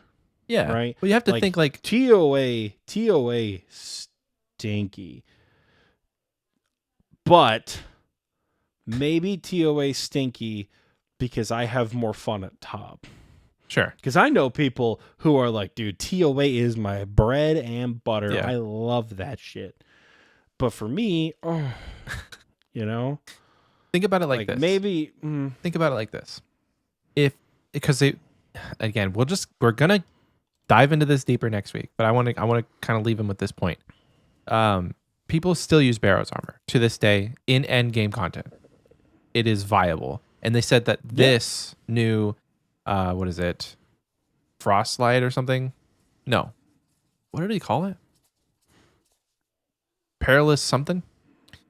Whatever this is, perilous something. I I literally just closed the blog, or I would have been able to tell you the name. This new content that's supposed to be like Barrows 2. It's slated for a in between of Barrows armor and God Wars armor. So there's going to be use cases for it in end game content. Your elitist rebuilding can can be a little bit better now if you just have to go to this new content. I don't have a problem with that. Like I said, I don't want to I didn't care about the blog because I was playing a different game. I'm gonna do it. Yeah. There's gonna be a boss high score. There's gonna be a collection log. I'm gonna do the content. True. And most of the time, Desert Treasure 2, the bosses really haven't entranced me enough to do a lot of. Yeah. But I eventually did get better at Muspa. I was really bad at Muspa for a while. I was comically bad at Muspa. I get 2 kill trips and have to leave.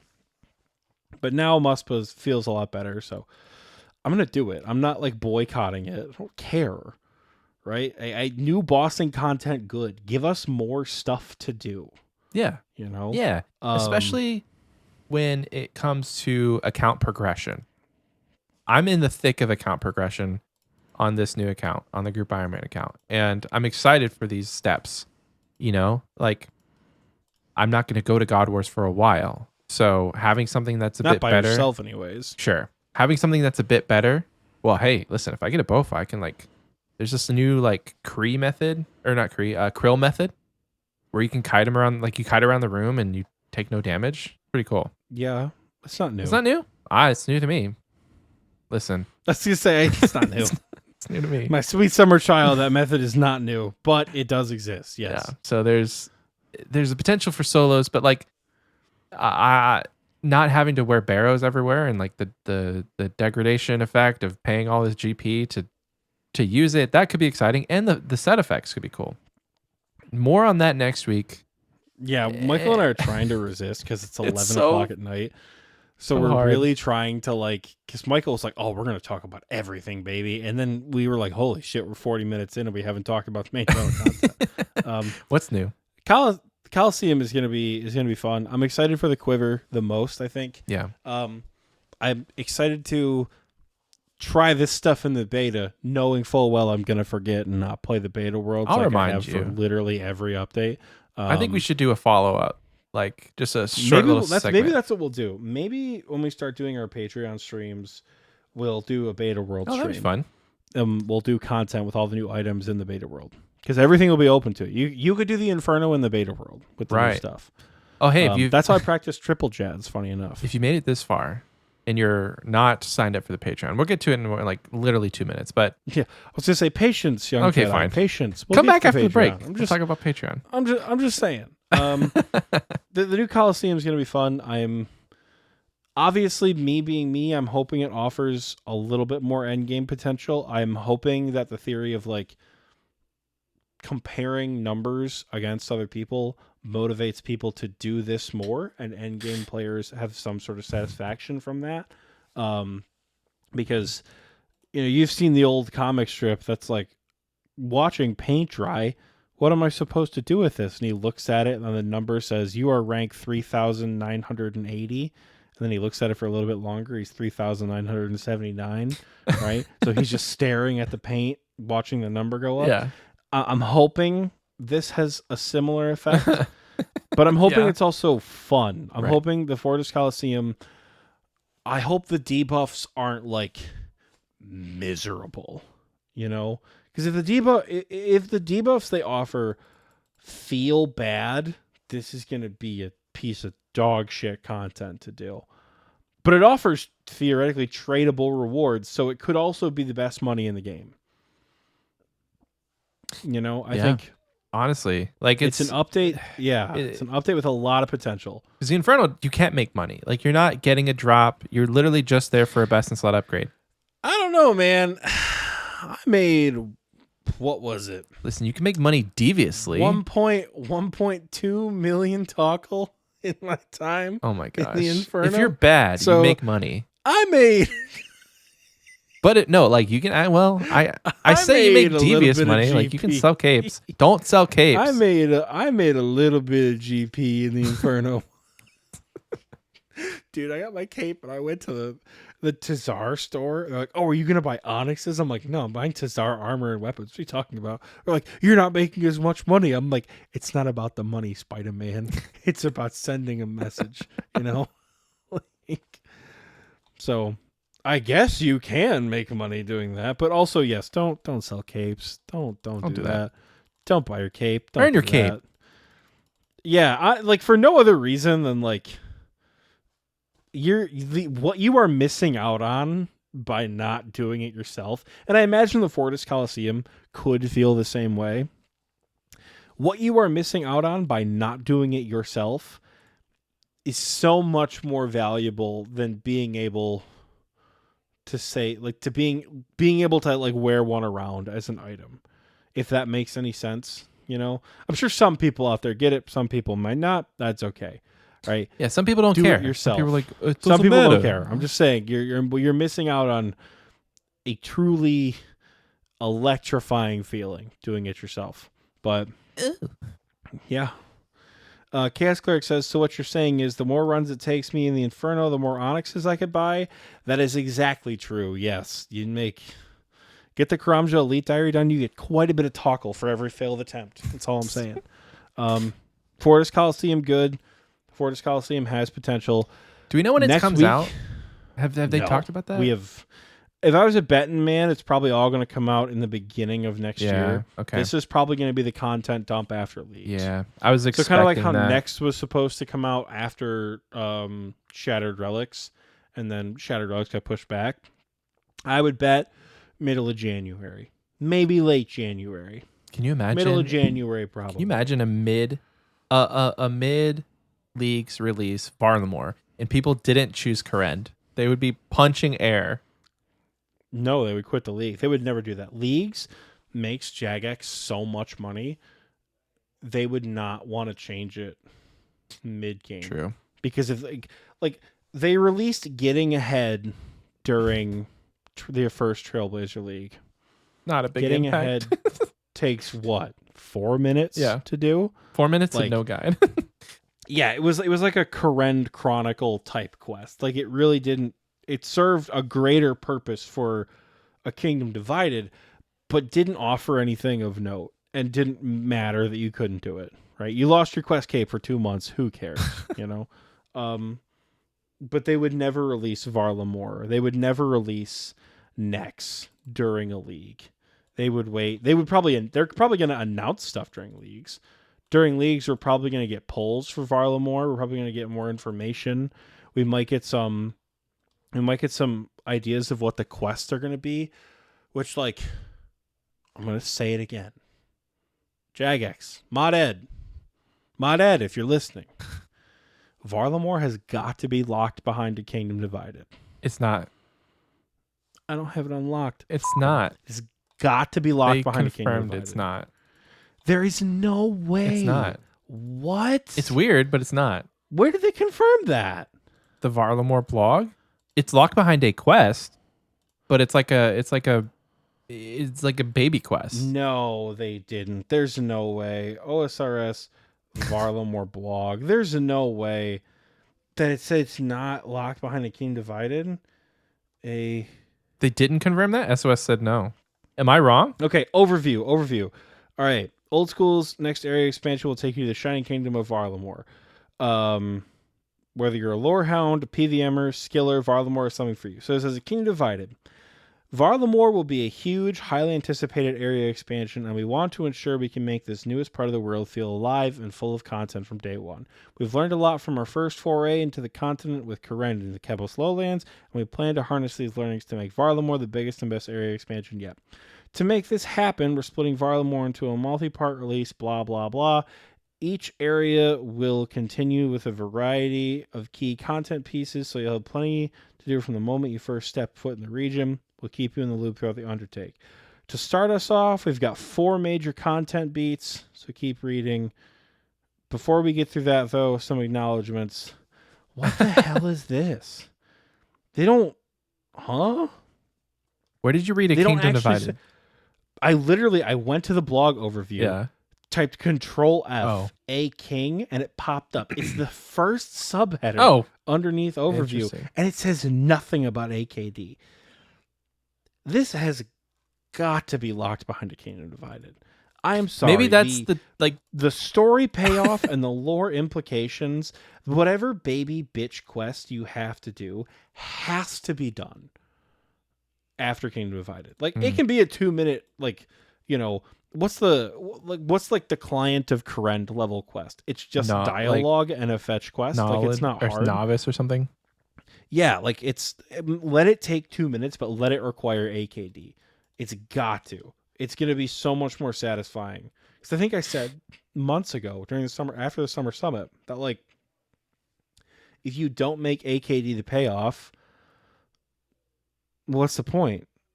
I don't know. They have this big reveal into this big, spoiler alert, assassination with a Varlamore dagger. What's the point of going over there?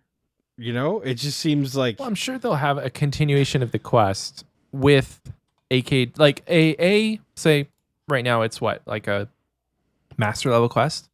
they could have a Grandmaster quest in Varlamore that will, require a AKD. I think it's got to require, as far as lore and story goes, I think it has to require AKD. And if it doesn't, I'm going to be really disappointed. Because from my understanding, from what I remember from the end of AKD, this is like the first time the people of Varlamore have visited Kourend in a long goddamn time. Sure. But that doesn't mean that you can't have visited Varlamore. It means that they ventured outside of their realm. But how are you going to get there? There's a quest. The point of that is, no, it's like, oh, you're an outsider from Zaya, and we're going to specifically let you in. Right. There's a quest that is going to talk about that. But there's no motivation to go there. If the motivation is, hey, I'm investigating the murder of the fucking king, and Varlamore goes, we didn't do this. What are you talking about? Right? Then you have motivation to go to Varlamore. And then when you solve the mystery, then you unlock the Grandmaster quest for Kourend, and you're allowed into Varlamore. Or you set up the Grandmaster quest. I am telling you, I'm going to be so disappointed as a fan of the story. Yeah. If AKD is not a requirement. If they're just like, talk to so-and-so and explore the Fortis Colosseum. What assassination? The council's great. I'm going to be so pissed if that is what happens. I don't care if it's hard. AKD is not a difficult quest. Please. Mod-Ed, if you're listening. Oxie will cry. Please, Mod-Ed, please. He will cry. We don't want that. I know you can't spoil it, but please. No tears will be shed this day. All right, we'll send these people off. Tears. It is time to send people off. We're going to go to break. Enjoy yourself. Enjoy the commercial. Grab a snack. Don't leave. Focus on the road. Do whatever you have to do during this couple-minute interval of the show. Fast forward it if you want. Yeah. I mean, you could. I don't think you can, actually, on Spotify. I don't think Spotify lets you fast forward through the apps all the way, through the ads. Because I've tried. It's my show, and I've tried to fast forward through the ads, and it won't let me fast forward. So, Sorry. Exactly. Only that's two why I of go them. get a snack, go to the bathroom, do whatever. It's not, Call your mom. You guys, exactly. Call your mom for. You can call your mom for 60 seconds. Every time I talk to either my mother or my sister on the phone when I'm in VC with people, I'll be like, that's a call from my mom, and they'll go, see you in an hour, and I'll go, no, and I'll come back in an hour. Yeah. And you live with her right now. It's crazy. Yeah, it doesn't it just Mom, I'll talk to you when you get home. I'm in a family. I have a podcast and I'm a therapist. I come from a family of talkers. Oh. Okay, we do a lot of talking. True. Okay, we are not immune to each other's talking. So maybe don't call your mom unless you got that kind of time. But call her at some point, or your dad, or anybody. Yeah. We'll be back after this short commercial break.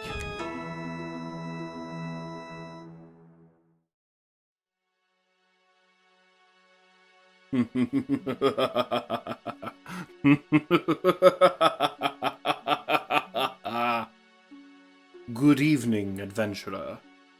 You come here seeking knowledge and power, no? Then perhaps you're brave enough to enter my evil lair.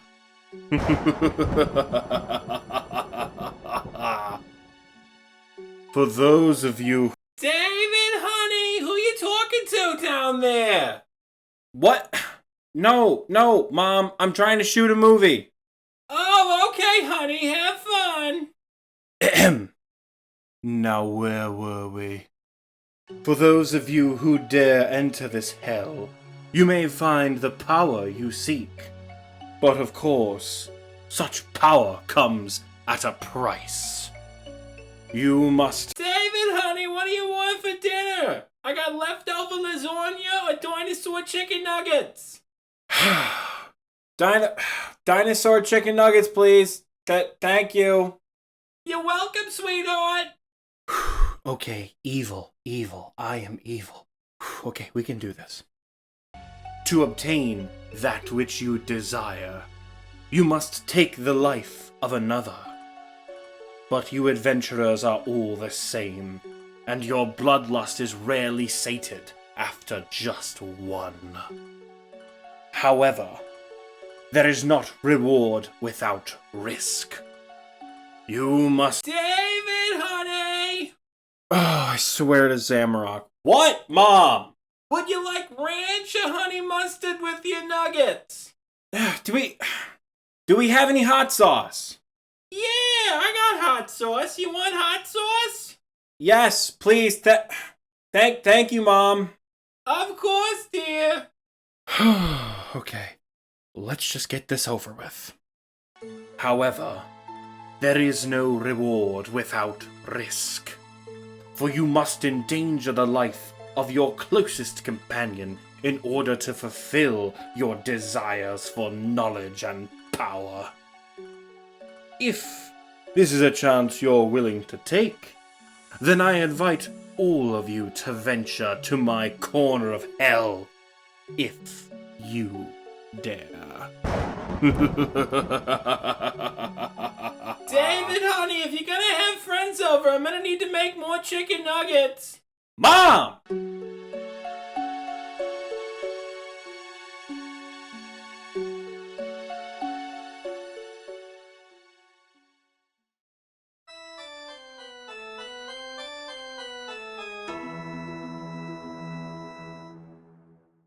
Welcome back. I hope you enjoyed that commercial because I know that I sure did. It's Patreon time, baby. It is time to address the patrons. We don't have any new wise old men this week.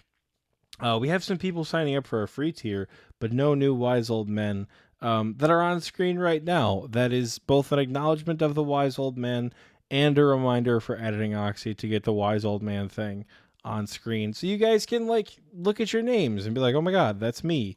They used to shout me out and then stopped because I became so cool that they couldn't say my name over again, or else I'd be too cool because I'm a wise old man and I'm cool.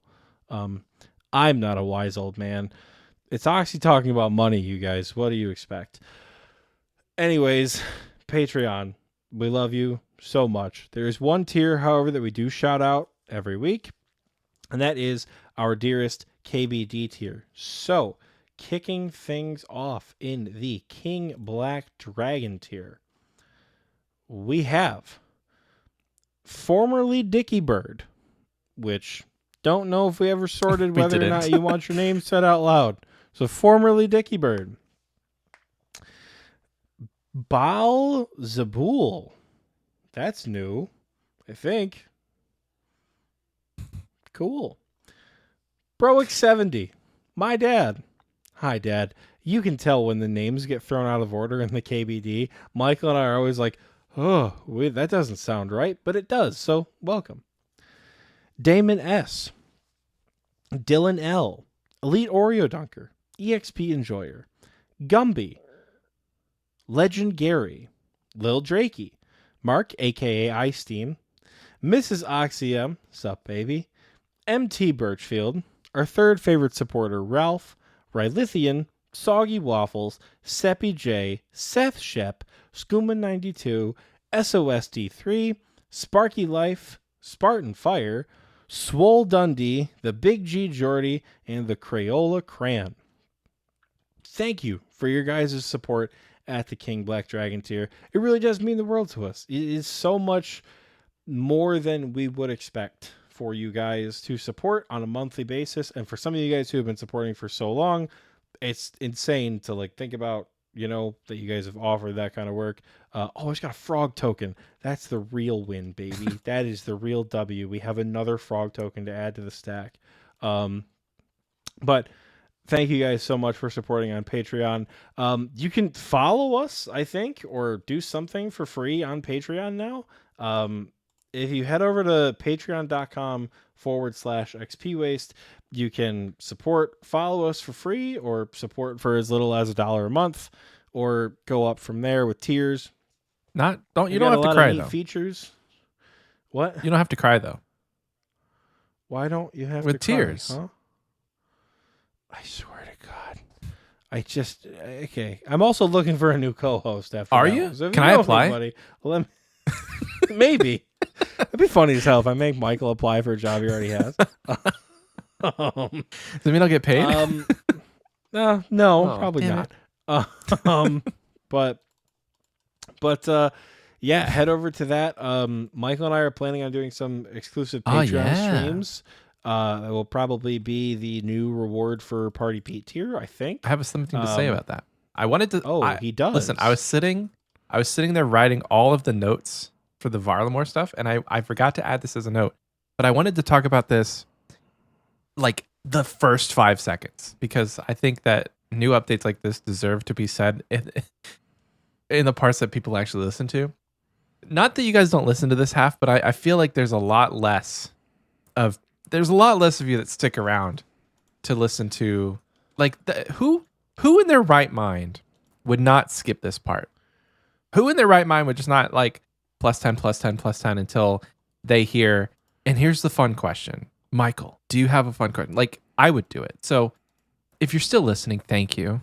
We appreciate you so much. But listen, the day this episode comes out, the next day, so Friday the 3rd, Oxie and I will be doing a soft launch stream of what he's talking about. So I just wanted to tell you guys, if you're not a part of the Patreon, join at the Party Pete tier and keep your eyes peeled and your ear holes open for any sort of links to our YouTube stream, because we will be doing a soft launch, and then starting November 17th, we'll be doing a stream every 3rd Friday of every single month.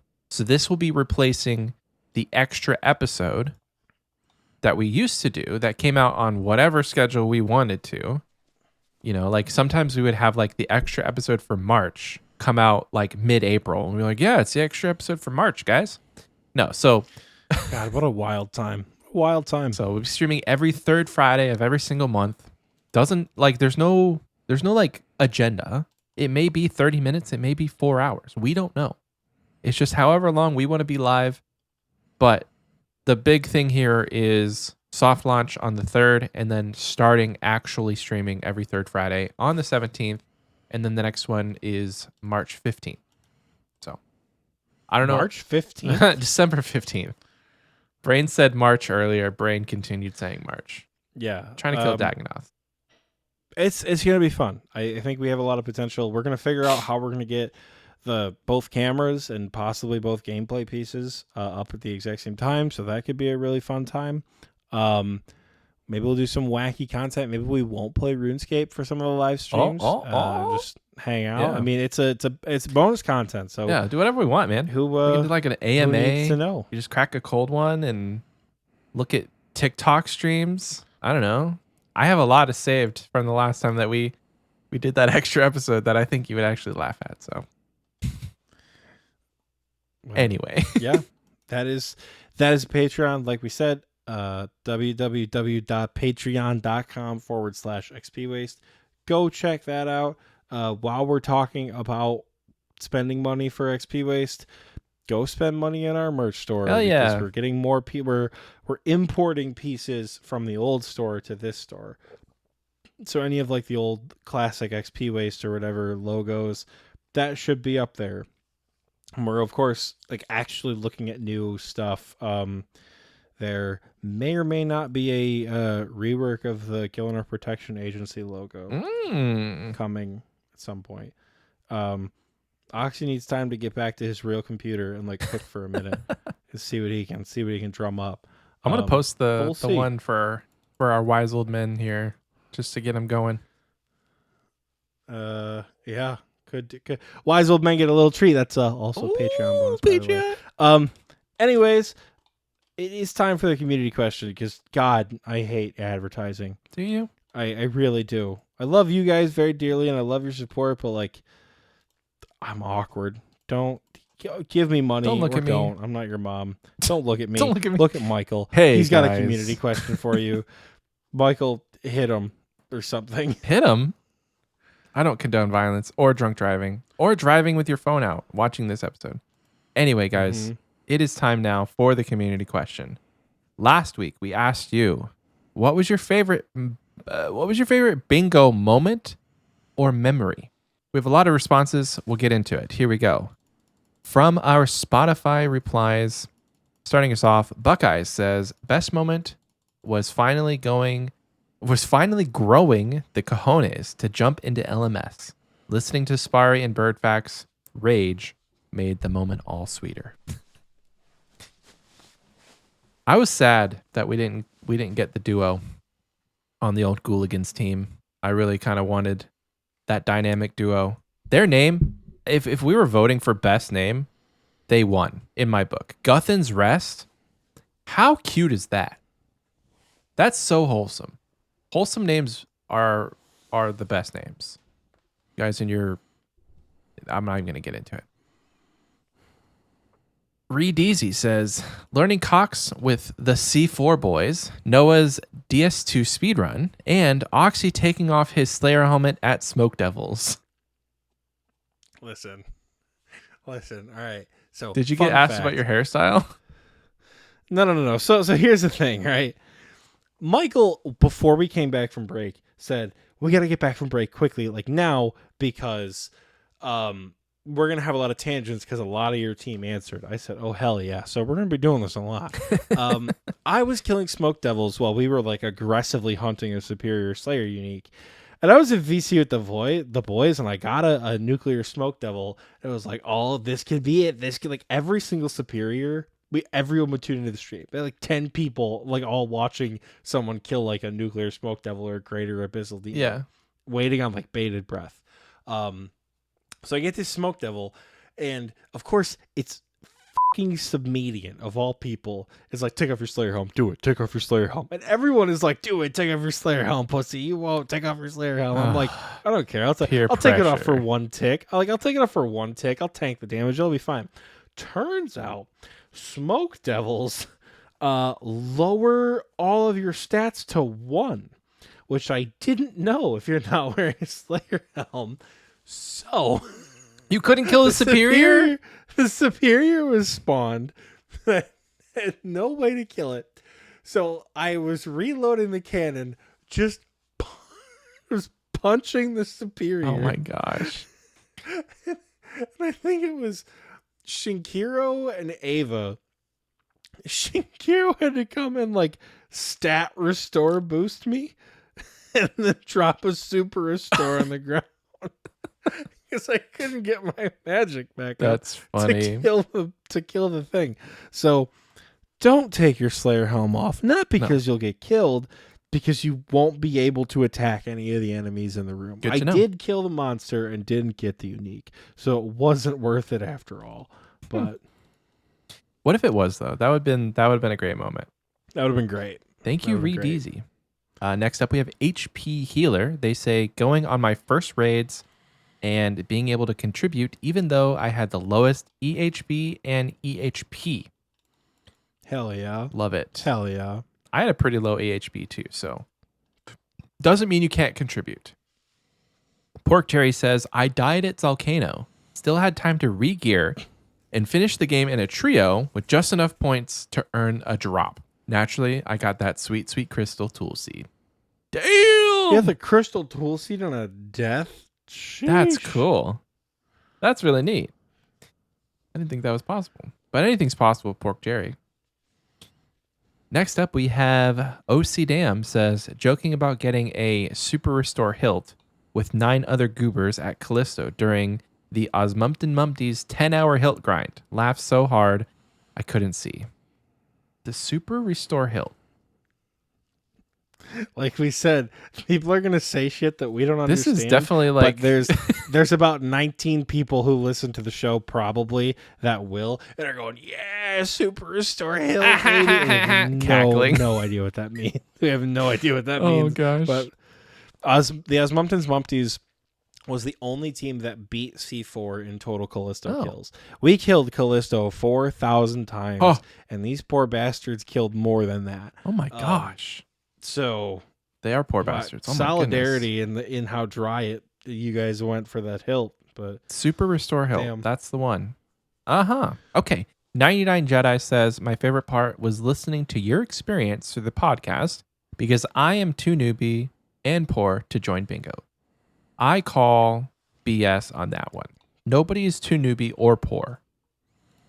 Because we can help you with the buy-in, and we had a literal, like, first week hardcore Ironman, like, affectionately named Radish Boy, join the bingo. Who didn't play at all. He didn't play at all? Nah, damn, that sucks. I don't think he earned any XP. Oh, I don't think he played well, never at mind. all.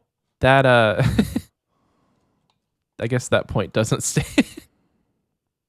Jumungo says, or sorry. Next up, we have Jumungo. They say, our team went hilariously dry on almost every drop, and I made no money. But learning Cox with the boys was a ton of fun, and I am looking forward to Springo. Hell yeah. That's a good answer right there. I made no money and we went really dry, but I had fun and I'm doing it again. That's what we like to hear. You didn't burn him out enough. Just kidding. Clearly, yeah. William says, mine was listening to you guys hype the shiz out of it, even though I have no clue what's going on since I'm pretty new here. P.S. Oxie is a sassy mom and Michael is the gentle dad. Love you guys. Heart emoji. I'm a gentle dad. I really am. Welcome to the party, honey. Like, ask Oliver. He could be screaming, and I'm like, hey, Oliver, honey, can we stop screaming, please? Hey, how can I help you? Like, you got to keep your cool around a 2.5-year-old who is just bonkers. You really do. The Rep Dog says, I didn't play as I didn't realize there was an Aussie team. Guess I better join the next one. There wasn't explicitly planned to be an Aussie team. Keyspane's in the recording booth chat right now. He popped in. It's actually not too bad. We're recording at 11:30, so it's probably like morning, midday for him. But it was pretty neat to see all the Australians, or most of the Australians, on one team. Yeah, I don't know how that happened, but it did. I mean, it happened because Kios is an Australian who said, I want to take every Australian I can. I think, I don't know. Can you imagine if we did a bingo where it was region-based teams? Like we had a U.S. team, and it was like 50 people from the U.S., 50 people from the U.K., 26 people from the Aussie team. That's all that plays. I don't know. It would be kind of fun. Do you do it by like time zone? That'd be terrible. Oh. We could... East Coast, I think EST's got some gamers in EST. That would be fun. But... there are some scary folks in the West Coast. There are some scary folks in UTC +1. Next year, I'll be scary in CST. There are some scary folks in Central Time. EST would be fun, though. EST would be fun. Platypus. I'm moving on. Platypus says, I got the Bloodhound at 21 caskets. I think I used all my bingo RNG on it. Very happy. As clue scrolls are probably my favorite part of RuneScape. Now I need to work on getting all the milestone drops. Yeah, he got it on a KC that like you can continue doing master clues. Freaking lucky bastard. I know I can continue doing master clues, but I never will. You will never catch me doing another master clue on my main account. There's literally no reason. I don't blame you. Nate Dogg says, here we go. Quotes, I can die. Quote, 99 HP and none to spare. Gifting a TOA learner his first Lightbearer split. Quote, farming Cape best in slot. Instant Cape gamble for Camelot. An 8-man. For Camelot. An 8-man 150s and 2-man experts. 8-man 150s are better than 2-man experts.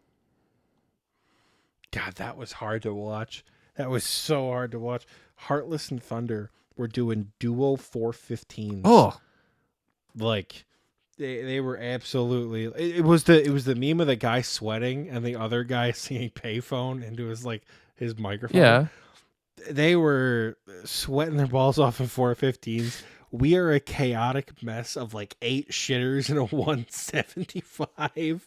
Like, oh, you died? Whatever. It's TOA. Who cares? Just like having a good time. We pulled we got more purples than they did in the duo 415s. Yeah. You're supposed to get more in the higher invos. What's going on? It's the scale that did it, but no, Yes, that really is C4 represent right Hell yeah. there. Damn. Any notable ones you wanna give a little backstory on? Man, there are so many good ones, dude. We got so ridiculously slap happy at Corp Oh my that gosh. some of the players who like weren't getting Casey, and not like because like they were doing anything wrong, but like when you have 82 attack and 78 melee, you're not gonna beat Torva and a Void Waker. Like you're just not gonna do it. This is So instead of- precisely why I think you should split. And you can't just be like, I'm elitist and I take my Onyx bolts. Because like if Corp had a mechanic where everybody got loot and MVP, don't pull that microphone closer. MVP got the bolts. I could see it, right? But like if you are a 82 strength, 78 range, Ruby Boulder, you're getting like 1 in 50 kills. And if you're lucky, you're going to get pure essence. So yes, I split everything at Corp.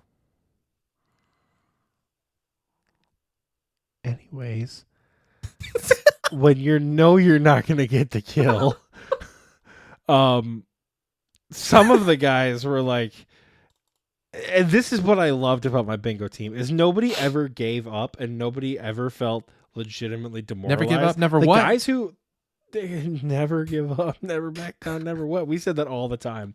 The guys who weren't getting kills.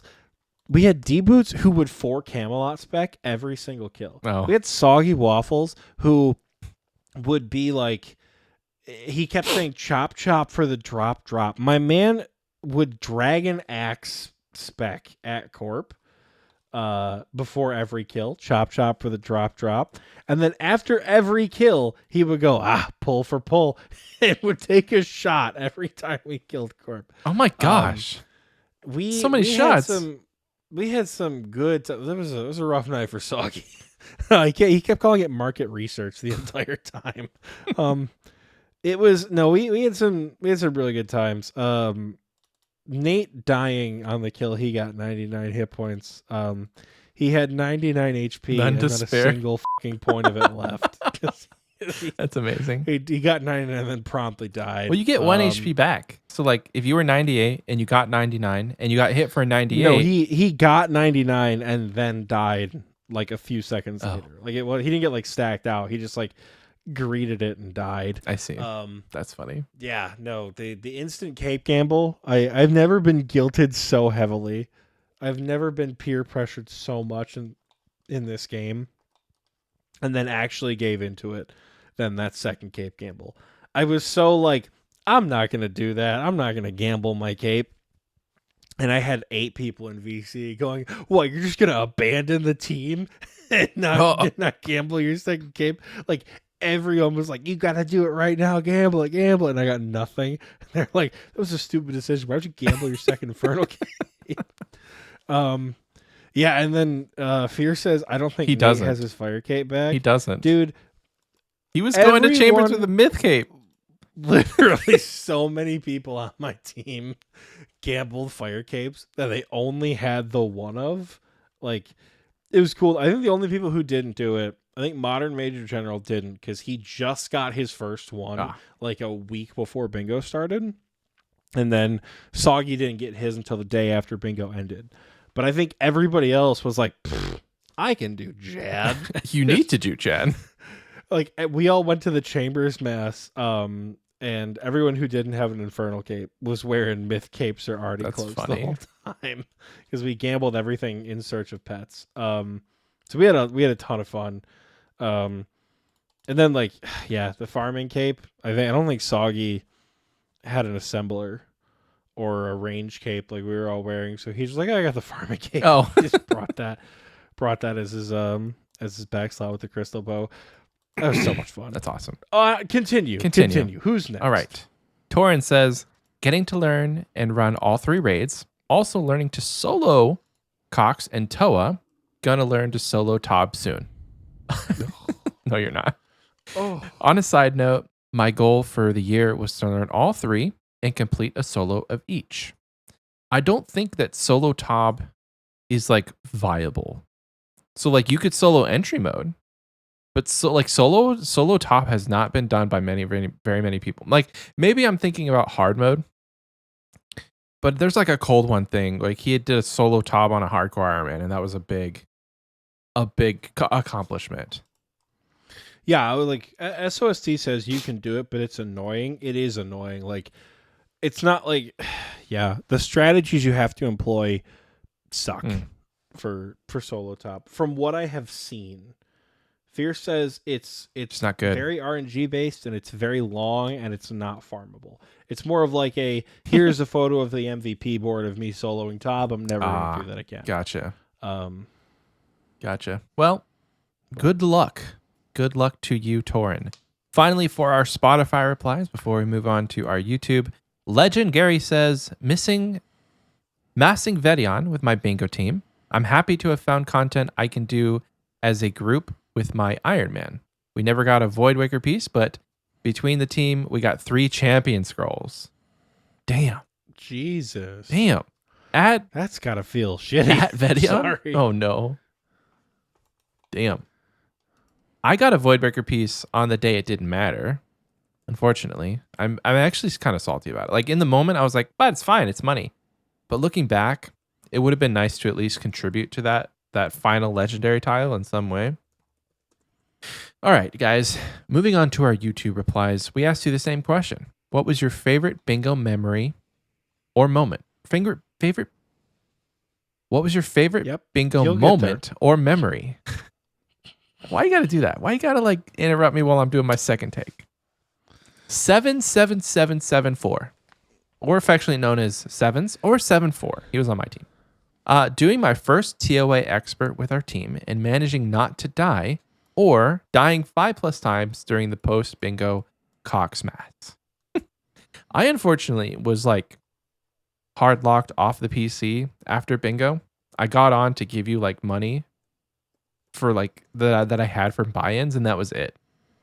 And I went to Korgster's max party, but I was not part of that mass, and I'm sad. Mr. Benji says day 1 doing mass Scorpia with 7 people. That sounds like fun. You'd probably kill it really quickly. Sarah Dahlman says, I wasn't in the bingo, but I rather enjoyed how you set up the board to unlock bigger and harder sections. Also, update on my Duke grind. 526 KC, got the ring, and no other unique. Keep grinding, King. It's going to happen. But you got the ring. That's the hardest one. That's actually kind of spooned. It's like 1 in 900 effectively, I think. Nice.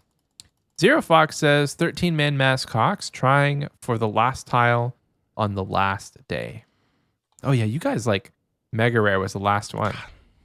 What a push that was. What a push that was. It was and I think in hindsight, we still would have been super stressed out because technically the Dough Punchers could have gotten another drop in 1. But I think, because I had discussed it with my team very briefly, that if we pull a Mega Rare and we tie, I was going to ask Hyla if we could do 2 golds. Kind of like that video of the Olympic high jumpers. Because had Dough Punchers not been so close, I would have been like 2 golds. Like 2 first place? Yeah, we'll split the pot 45-45 between our teams. Yeah. Let's give 10% to third place, and let's end the nightmare that is like sweating our balls off to try to get more pets. Yeah. But that didn't happen, obviously. So we'll see. You know, I didn't want to do a sudden death thing if I didn't have to. I didn't have to. You didn't have to. Irrelevant. Maybe next bingo you will. Moving on to Fane, they say so many. Waking up early and taking morning shift with my buddy Zero, or getting to learn top, or quote, I can die moment during the speed run. Fane and Zero were on the morning shift. Zero would fall asleep at his desk, and Fane would go to bed at like probably 11 o'clock Eastern time. They'd both be on at 6 a.m. Eastern time. Oh my gosh. Bingo. Yeah, we had like a transition. Like we had the night shift, we had the mid shift, which was basically just general because he was the only one who lives in the EU. He was the mid shift because he would play at like a normal time for him, and then we'd have the morning shift, which would be Fane and Zero, and then some morning shifters would trickle in, and then I was on the night shift, but I would clock in early at like 12:30 every day. Dude. Shut up. We had it. We had like a Clocking in. You were such a nerd. we had the Dawn Patrol. We had the Skeleton Crew. Like everybody was out there at all times of day. Oh my People were gosh. occupied killing. That's how you killing win stuff bingo, with brother.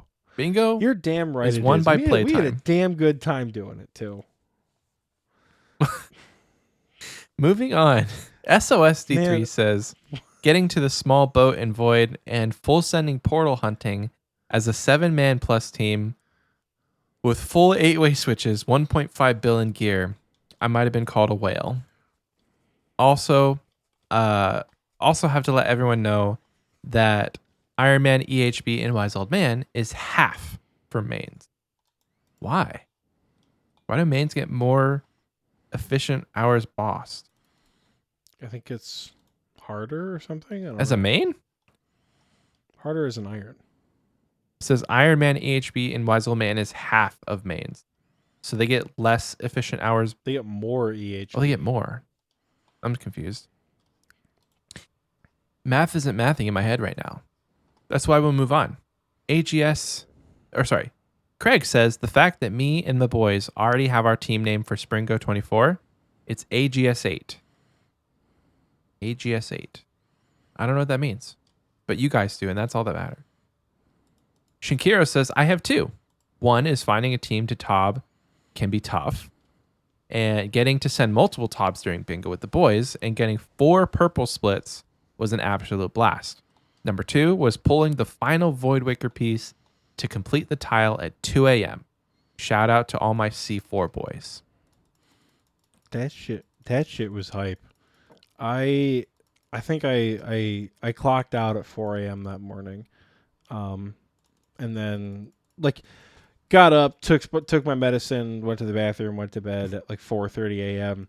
and I saw people being like, I think Shin DM'd me and was like, dude, you were right. We get to spend the whole weekend raiding. I'm like, what are you talking about? And I looked in the team chat and I was like, yeah, I like reconnected to VC on my AirPods in bed. And I was like, Shane, you crazy son of a bitch. We're free. Because we were doing Friday Night Wilderness all day long. We lost so much money that night. It was ridiculous. So when he pulled that piece at what for me was like 4:30 in the morning, it felt like, that shit was awesome. That's awesome. That's so, like, the amount of time we spent in the wilderness as a clan and just kept dying. I will never forget that. We have 2 more. So, we know. We have a lot more. Next up, we have Swisha. They said, I got the tench in like 700 fish. Also, my team won the bingo. Big shout outs to the Raiders and 1 sex, please. Hell yeah. I don't know your RuneScape name, but I don't recognize Swisha. Alihio says, by far, just meeting and playing with all the great people on my team and sending tons of content from raids to small team Guardians of the Rift. Hashtag corporate beasts. P.S. My favorite Ninja Turtle is the green one. And that's a quote from Jamie. Okay, they're all green. Dinosaur says, that's the joke. Okay, that's good. Dinosaur says, I lead my own clan in game, and during our last bingo, on the very last night, my team went to Corp and pulled a 4-man Ellie sigil, 2 kills into the trip. Unfortunately, I know, right? Unfortunately, we got second place, but my team definitely made the most cash during that week. That's insane to like Nice. make more money in just pure drops than the people who won made in split. Because I did that. Like I made 470 mil. And the people who won, like the I think first place only got like 40 mil a piece. I say only, but like that's a lot of money. But you definitely make Yeah. more money in your drops, in your splits, than you do it in the pot. It's not about the pot. When you got 19-person teams, it's not about the pot. It's about the thing of winning. Right. Dinosaur in, I think it was Fall Bingo 22. We went to a corp grind. We had a spirit shield and we needed an elixir or a sigil. And I wasn't in VC for the start of the corp grind, but beforehand, you know, we were all kind of rallying the troops. You know, everyone was there. We're like, this is going to suck. Strap in and strap on. This is going to be a long night of Corporeal Beast. It is 9:30 p.m. Eastern time. We're going to go until well into the hours of the morning because this is going to take forever. First kill of the trip, we pulled an elixir, and we're like, now what? Now what? We were so mentally prepared to sit at Corp for so long, and then just immediately You didn't have to. Troll got the elixir, and we're like, I guess we'll kill a few more for fun because we got full inventories, but like, we're done, baby. Let's go do something else. Lucky bastards. I didn't send that much Corp, but we definitely didn't get anything from Corp. Not even bolts, man. I'm sad. Our final reply. You guys are still here, still kicking. Our final reply for the community question comes to you from Soggy Waffles. They say, it's tough to pick. Even though the team going dry for so long at Corp was brutal, the shenanigans that came out of our desperation for a drop was hilarious. D-Boots rolling up with Excalibur with the for Camelot, getting enough watermelon seeds to start a monopoly, and of course, Chop Chop for the drop baby. That's what I'm talking about. That is gonna The watermelon seeds. The watermelon seeds were fun because we were like, every time we saw a watermelon seed, you thought someone got an Ellie. I'm not kidding. People serious? would be like, yes! Oh my gosh. We should put watermelon for seeds watermelon seeds. on the next Well, bingo. we said, I'm like, dude, I'm going to make a tile. It's going to be any sigil, any spirit shield elixir, any jar, or 5,000 watermelon seeds from Core. Which they drop in intervals of like 24. So oh my gosh, there'd be so what's many. 5,000 divided by 24? A lot. I don't know. It's a shit many. ton of Corp drops, yeah. Well, that's going to do it. That's going to do it. We probably won't do that, by the way. But that's going to do it for this community question. Thank you so much to everyone who'd answer. If you'd like to answer this week's question, it will be, are you excited about the Fortis Colosseum and the potential rewards? Let us know, because next week we'll be talking about the other thing, which I already forgot the name of, but it's like Barrows 2, and we'll probably ask you guys about that one as well. So are you excited about the Fortis Colosseum and the potential rewards? You can answer that question on the community question section on Spotify or the pinned comment of this YouTube video. I'm going to throw it over to slightly less handsome, but equally as good of personality host Oxie for this next section. Wow. When she tells you, babe, I like you for your personality, that just cuts deep. That cuts deep. Also, no, it's not true. Anyways, it's time for Achievement of the Week, and either I'm the dumb one who has missed a lot of achievements, or Bingo Burnout has hit y'all so hard. I have like, oh man, we have only a few achievements this week. Oh. It's actually going to be a very short section. So we're going to kick things off with the skilling section, the biggest section with only maybe a dozen entries. Blaze Fire 420 achieved 99 Slayer. Tommy Blue achieved 99 Crafting. CSF Bat achieved 99 Cooking. First 99. Woo! Jaw Dead, a.k.a. Jaw Farm Run, a.k.a. Jaw doesn't need to do a farm run anymore because I've made this joke twice in the last 2 weeks. Got 99 Farming. De La Gente, cruising his way to max, got 99 Construction. Woo. Elite Oreo Dunker achieved 99 HP. Zero Fox, who did a bulk of this XP during Bingo, achieved 99 Slayer. Sudtone achieved 99 Farming, and a very sentimental message that he sent to the levels and achievements for the Moneymaker thing from the mid-game episode. Chris, otherwise known as Chris, achieved 99 Strength. Haven't heard that one in a while, have you? No. How many Chris? Bear NG, or it's just BRNG, maybe. I'm not sure. Achieved 99 Farming. Wasn't that Brung? Dr. Dad. Burng. Could be Burng. I don't know. Could be Burng. Burng. Achieved 99 Farming. Dr. Dad achieved 99 strength, and Mech NG achieved 99 potion making with 99 herb lore. In the miscellaneous section, Ratty Cole achieved his diary cape, and we have 3 quest capes this week. 10 Turtles, Air Mid, and Blazefire 420 with the double-double all achieved their quest cape this week for the first time. And this next section, this is how you know Bingo Burnout has hit. We have 1, 2, 3, 4, 5, 6, 7 individual entries in the combat achievement section. The whole thing. People aren't playing to do combat at this point. We have no new fire capes this week. We do have a first-time Zulrah kill. Chaotic Dadbud did kill Zulrah for the first time. Hell yeah. Dr. Gerbert killed Gauntlet for the first time, and Legend Gary killed the Corrupted Gauntlet for the first time. We do have some people rounding out combat diaries. Ebu and my boy Nate Dogg both achieved their elite combat diaries. And Suffix achieved his master combat diaries. With Some could say it was a little cheesy. Am I right, Isaac? Get the cape, brother. Wrapping up this week's achievement of the week with, as always, a very impressive, if not slightly overdue, I might add, sir, achievement to the combat achievement section of Achievement of the Week. Our good friend Feargarden has achieved Blood Torva. Oh, nice. So he's finally a Blorva haver. I say it's long overdue because it's one of those, like, I know you got the skill to do it. When are you going to do it? And he finally did it. So he's got the Blood Torva.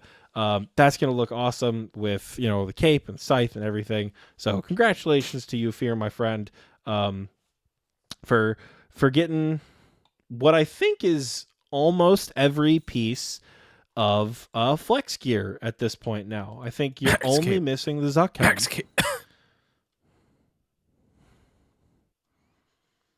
I think he's also cruising. I'm not going to lie. I think he's got a higher total level than I do. Hunter. Just working on it. Hunter. Listen. You don't need Hunter to get a Zuck helm. That's all I'm saying. Get a max cape. You need 70 Hunter to get a Zuck helm. Saving Hunter for the chin pet. All right, see, he's grinding, baby. He's got it all planned out. Okay. That's my boy Fear right there. He's got a plan in the works. But Fear, congratulations on your Blood Torva, my friend. And congratulations to everyone who achieved something awesome this week. If you did something cool, something awesome, you want us to check it out, head over to our Discord, discord.gg/OSRSTNL, and you can post it in our Levels and Achievements chat. We say it every week, whether it's Blood Torva or whether it is something like base 60s, right? People post like KC milestones for bosses. They post individual diary completions. They post levels that aren't 99s, right? Go ahead and post it because we do like to see the progress that you guys are making, because between levels and achievements and achievement of the week, the more you post, the more people like recognize. I know we've said this before, like people start to recognize you based on some of these achievements. Mm-hmm.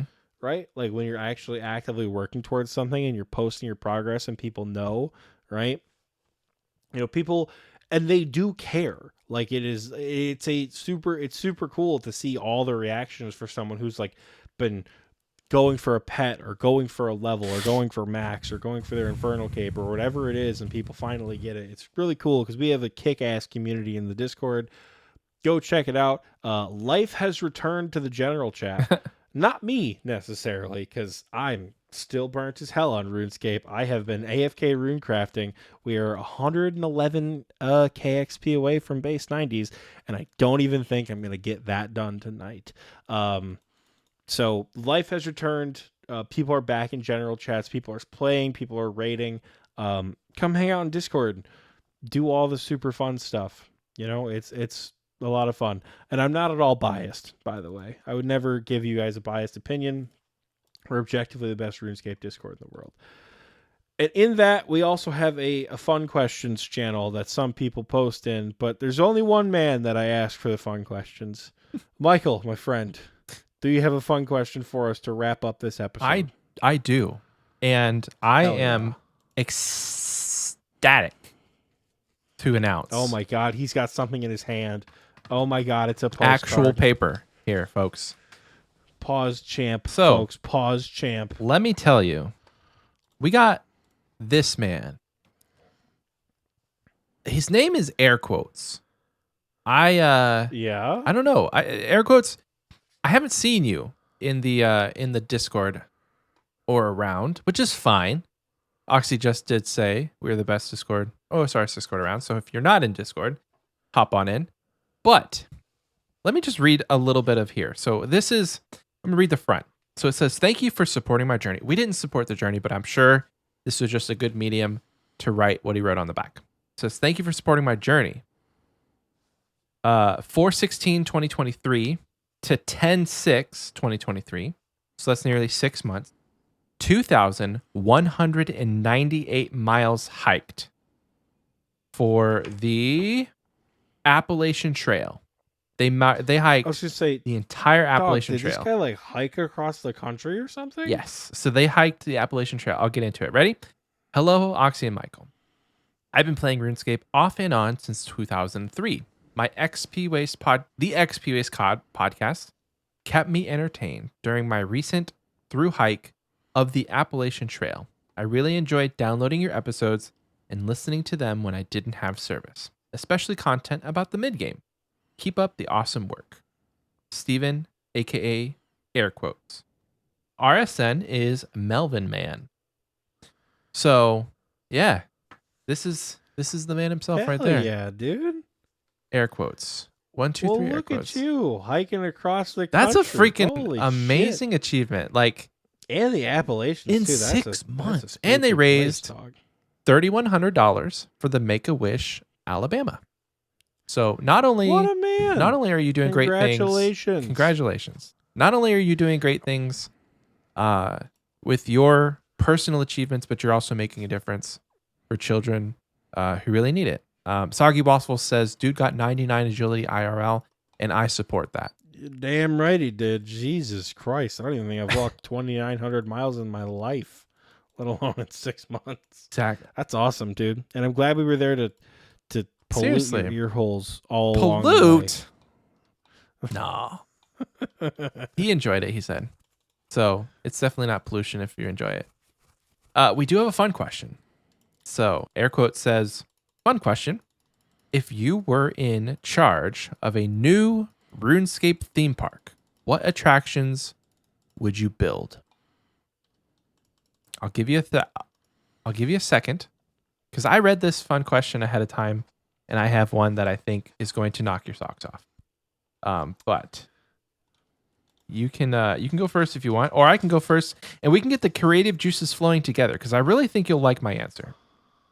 Okay, then give it to me. Give it to me. Okay. So I take this question and I'm going to twist it a little bit. So he asked if we were in charge of creating a new theme park, but I want to twist it a little bit. I want to shift it a little bit to which NPC in the game would you choose to create a new theme park and where? And my NPC would be Charlie the Tramp, and he would make a new theme park in Southeast Varrock. And what this man would do is he would take secondhand accounts from all of the popular raids, and he would recreate each room in the encounter, but done solely based off of secondhand accounts. Because you know Charlie's never been to Chambers. But he makes a room called Recton, and it's just some guy with a big hammer, and he walks back and forth from an anvil, and you can't get in his way. And like that's the attraction. So he's got the entire Chambers of Zarek, but it's just secondhand accounts, recreation. You get to go and like look at it. Okay. I think that would be hilarious. Okay, that could be fun. That could be fun. So I think that definitely leads to some fun. Like, you ever seen Thor Ragnarok? Mhm.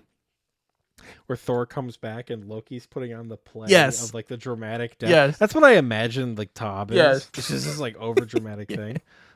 There was something God, called Theater of Eric that I think was kind of similar, if I'm not mistaken. Chambers of Eric. It was Chambers of Chambers Eric. of It Eric. was a Halloween event. It was like the first year I started playing the Chambers of Eric. Yeah. Oh yeah, I mean, oh man, that Chaos Cleric says we have Tectonical. Oh man, a RuneScape themed theme park. Okay, so I'm trying to think of like Disney World, right? So based off the 3 raids, every theme park needs a hotel. Okay.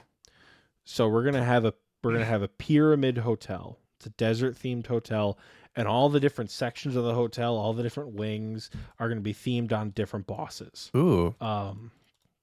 We're gonna have a Baba section, an Akka section, all this other fun stuff, and after it'll be all like desert themed and fun. Is there actual sand in the hallways? Or is it like No, but there's a lot of sand with outside. polyurethane on top? So that it's like it Oxie's looks just like pitching the Luxor dog. I've never been there. What do you want from me? But that could be fun. A fun RuneScape theme thing.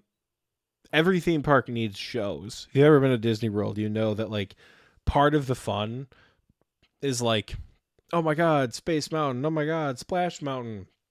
Oh my God, the Hall of Presidents. It's just because like Florida is hot as shit. So sometimes you need to go sit down at like a country bear jamboree where it's air conditioned and you can eat an entire bag of pretzel rods because you just sit through 2 showings of the country bear jamboree back to back. So what better than a theater performance, right? true. Have a Theater of Blood attraction, but it's like a sit down and watch Oh, attraction, gosh. right? Oh my God, maybe it's like a 4D theater. You get sprayed Dude, a with Theater of blood. Blood 4D theater, like bloat comes out and it gets all stinky, Oh. and Nilos like. Have you ever ridden the Bugs Life ride? Nilos come out and like the Nilos like descend from the ceiling and they poke you in the back. Oh no. You know, something fun like that. Soda Seg, the whole room turns a different color when you're running the maze. That could be that'd be super cool. fun. That could be really like a fun 4D Theater of Blood. That could be cool. And then just because I hate the way his pet looks and he needs to be modeled better, we need an Ohm roller coaster. We need we need a great Ohm roller coaster where Ohm is actually shaped like one of those Eastern dragons or whatever, and maybe it goes through all the different phases. Maybe you go through a tunnel, like you're wrapping back and forth. A fire tunnel. Oh yeah, maybe you get flame wall, then you you're going to the end of the flame wall, and then suddenly you get out of the flame wall at the very end, right before the fire consumes you.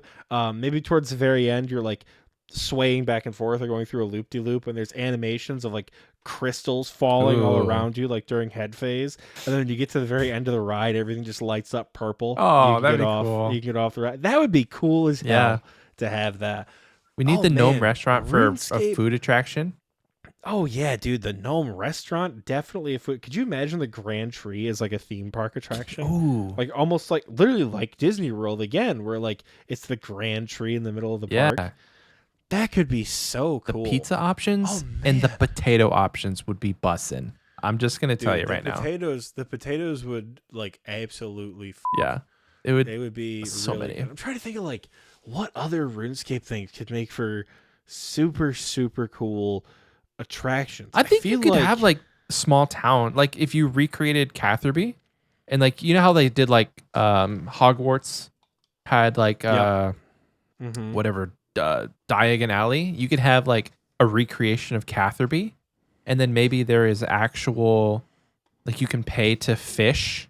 You could pay to fish real fish, and like if you catch a lobster or something, then they have a market set up where you can actually go and actually sell them or cook them. I don't know. Have you seen restaurants like that No. where they'll have like I've seen restaurants where they'll have like trout ponds out front and you have to go catch your dinner. What? So maybe that's like a thing in the Catherby thing where like That's you go to like the fishing guild restaurant and you catch Oh, your that'd be dinner, whatever it is, cool. and whatever you catch you like pay to have cooked and prepared. That could be super cool. Oh God, what else? I'm thinking like you probably could have like a petting zoo area, but it's just Slayer creatures. Oh. Or like maybe it's a whole zoo, because like think of like the African safari at Disney, but it's Slayer creatures. Wouldn't that be cool? That'd be cool. Yeah, Yeah. You, like you see some if Dagonauts. you're going through Bloodvelds. you're driving through whatever on your little like magical transit cart like your dwarven minecart or whatever it is, and like off in the distance is like a dark beast. Like you've never seen one before. Like you don't think they're real, and then there's a dark beast from a different dimension. Like, oh, that'd be so awesome. The only thing you'd probably have trouble with is the abyssal demons, because they would probably teleport through walls. That might be If a you little get too tough. close, like you interact with them, Well, yeah. Chaos Cleric says, nah, the Bloodvelds be having people act up. I mean, listen. You're down bad, brother. Maybe you put one superior Bloodveld You're in down there bad. just because, you know? Soggy Waffle says Zoltar, the fortune teller booth, but instead of Zoltar, it's Tumekin's warden, and he points to ranger made symbols instead of yes or no. That'd be cool. Oh, neat. Could be, dude. I'm trying to think of like gift shops. Oh, did you get like a Razalo themed gift shop? Oh, you just for what's his giggles, name? put the What's his wheel name? of fortune. Ali? Yeah, Ali. The Ali in there? Yeah, 100%, dude. He would totally be one of the gift shop people. Where like every time you walk in, you buy something, you know? Yeah, that's cool. Oh man. I would love That to would be see so like a fun. Slayer Master booth where you have an assignment and like a scavenger hunt throughout the park. Oh my god. You are assigned to go find these monsters around the park Mhm. and this is going to come as a surprise, at Disney World, because I will constantly reference that because that is hands down the greatest theme park on earth. There was a pirate treasure hunt at the Pirates of the Caribbean section of the Magic Kingdom. At 21 years old, that was one of my funnest parts of the day. Oh, neat. Because all my other friends were like, we want to ride this, whatever. I'm like, I do not give a shit about that ride. I'm going to go to Pirates of the Caribbean and just explore and watch a parade and shit.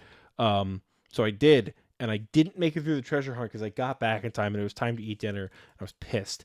But you could do like go around the whole park and like stamp off when you find different Slayer monsters Yeah. around the park. And then you like hand it in, you get some sort of You get, like, maybe you get points. like a Slayer helmet keychain or something. You know, like that could be so cool to do Yeah. for RuneScape. Like there are so many, like there is so much cool stuff you could do in this game. Like Just based on theme I park don't know, stuff. man. Yeah. just based on theme park stuff that like could make for really, really, really fun attractions. You know, like I'm trying to think like, man, maybe you go on like a flying Kriara ride, you know. Maybe you go on like a boat tour, and then as you go on the boat tour, everything gets progressively darker and more spooky. And at the very end of the boat tour is like Zalra pops out of the water, the animatronic Zalra. Could actually Or have maybe all of the Zalra- like the it's like a swamp Leviathan boat or ride. Kraken Oh too. yeah, that'd be fun, dude. That would be cool. That'd be All the super water fun. bosses. Yeah. There's Oh, so many cool places you could theme Think it. of the wilderness. You could have Dude, an the entire wilderness could be- wilderness it's- park. It could be like its own park. Yeah, dude, Spooky. that'd be so cool. Ghouls walking around. What would and, like the zombies. main ride? What would the main ride of a wilderness? Probably the attraction be? KBD three-headed dragon ride, where like you have 3 different coasters that can go out at once, and it's like one track goes from one head, one track, and it's like you get a random assignment. They could like almost like braid in and out of Yes. one each other. For that could be super cool. That would be super because like then you have to ride it 3 times to get all 3 heads and all 3 rides.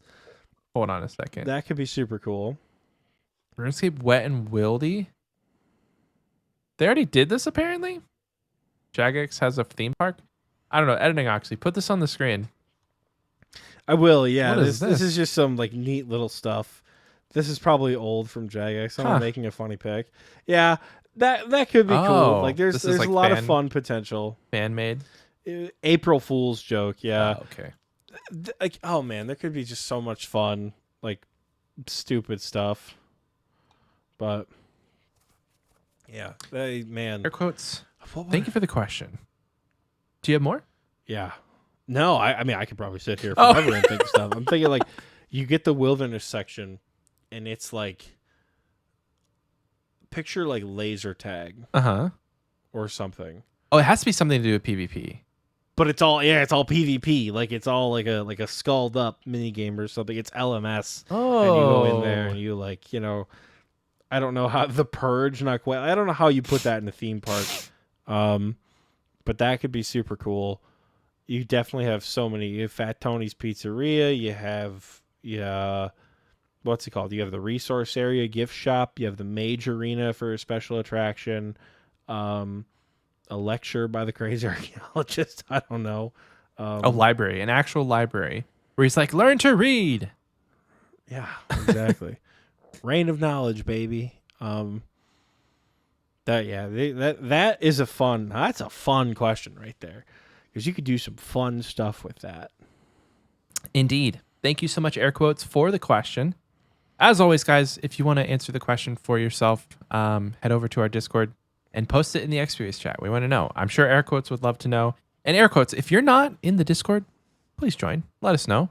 And if you are, I could just search for your name, I guess. And if your name isn't air quotes, then I've done you a disservice. So thank you for the fun question, guys. If you want to send us a fun question, you can do that a couple different ways. The number one preferred way is via a postcard, because you get to hold something up to the camera. We get to put it on the board. That's going to be great. But if you are not cool and you want to be lame, then you can always email us. You can post it in the Discord. You can send it to our DMs.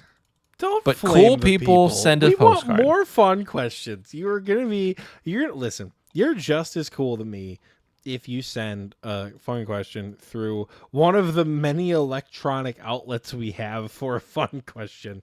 Don't let Michael try to gatekeep the fun question review, guys. Though I recently learned that my sister keeps a book of stamps in her car. Why? So, because apparently she sends letters, and That's there might be a time where she emergency needs to send a letter. Oh, I love that. So maybe you're like my sister, and you have a book of stamps in your car. Well, where's the sister postcard? Come on, Oxie. I don't think she knows nor cares about RuneScape enough for a fun question. My sister would. Well, good on your sister then, I guess. Anyways, with the completion of the fun question, that does wrap up this week's episode. We got another 3-hour banger for you guys. Yeah, it's been fun. I'm ready to go play some Ark. No, you're ready to go to bed. As I said, I'm ready to go play some Ark for the next couple hours with the boys. If you want to follow us on social media, there will be a link tree in the description with every link you could possibly need. Spotify, YouTube, Apple Music, apparently Google Podcasts. If you are listening on one platform and want to or need to listen on another platform, go check that out. Merch store link is in the description. Patreon link is in the description. Like I said, every link you'll ever need. I don't need to repeat myself. But I will, because that's kind of what I do. What do you want from me, man? Yeah, I think that about does it. Tune in tomorrow night for Michael and I's first ever Patreon stream, where we're going to be doing something. Who knows? I don't know what yet, but it's going to be something, and I'm sure you guys are going to love it. So check that out if you're a member of the Patreon. Piety Pete or higher. Yeah, I think that about does it though, for us this week. So, Michael, unless you have any final thoughts, I believe it's time we send these folks home. D's nuts. Bye. Not how I thought this episode was going to end, but I don't know. when in Rome, D's nuts.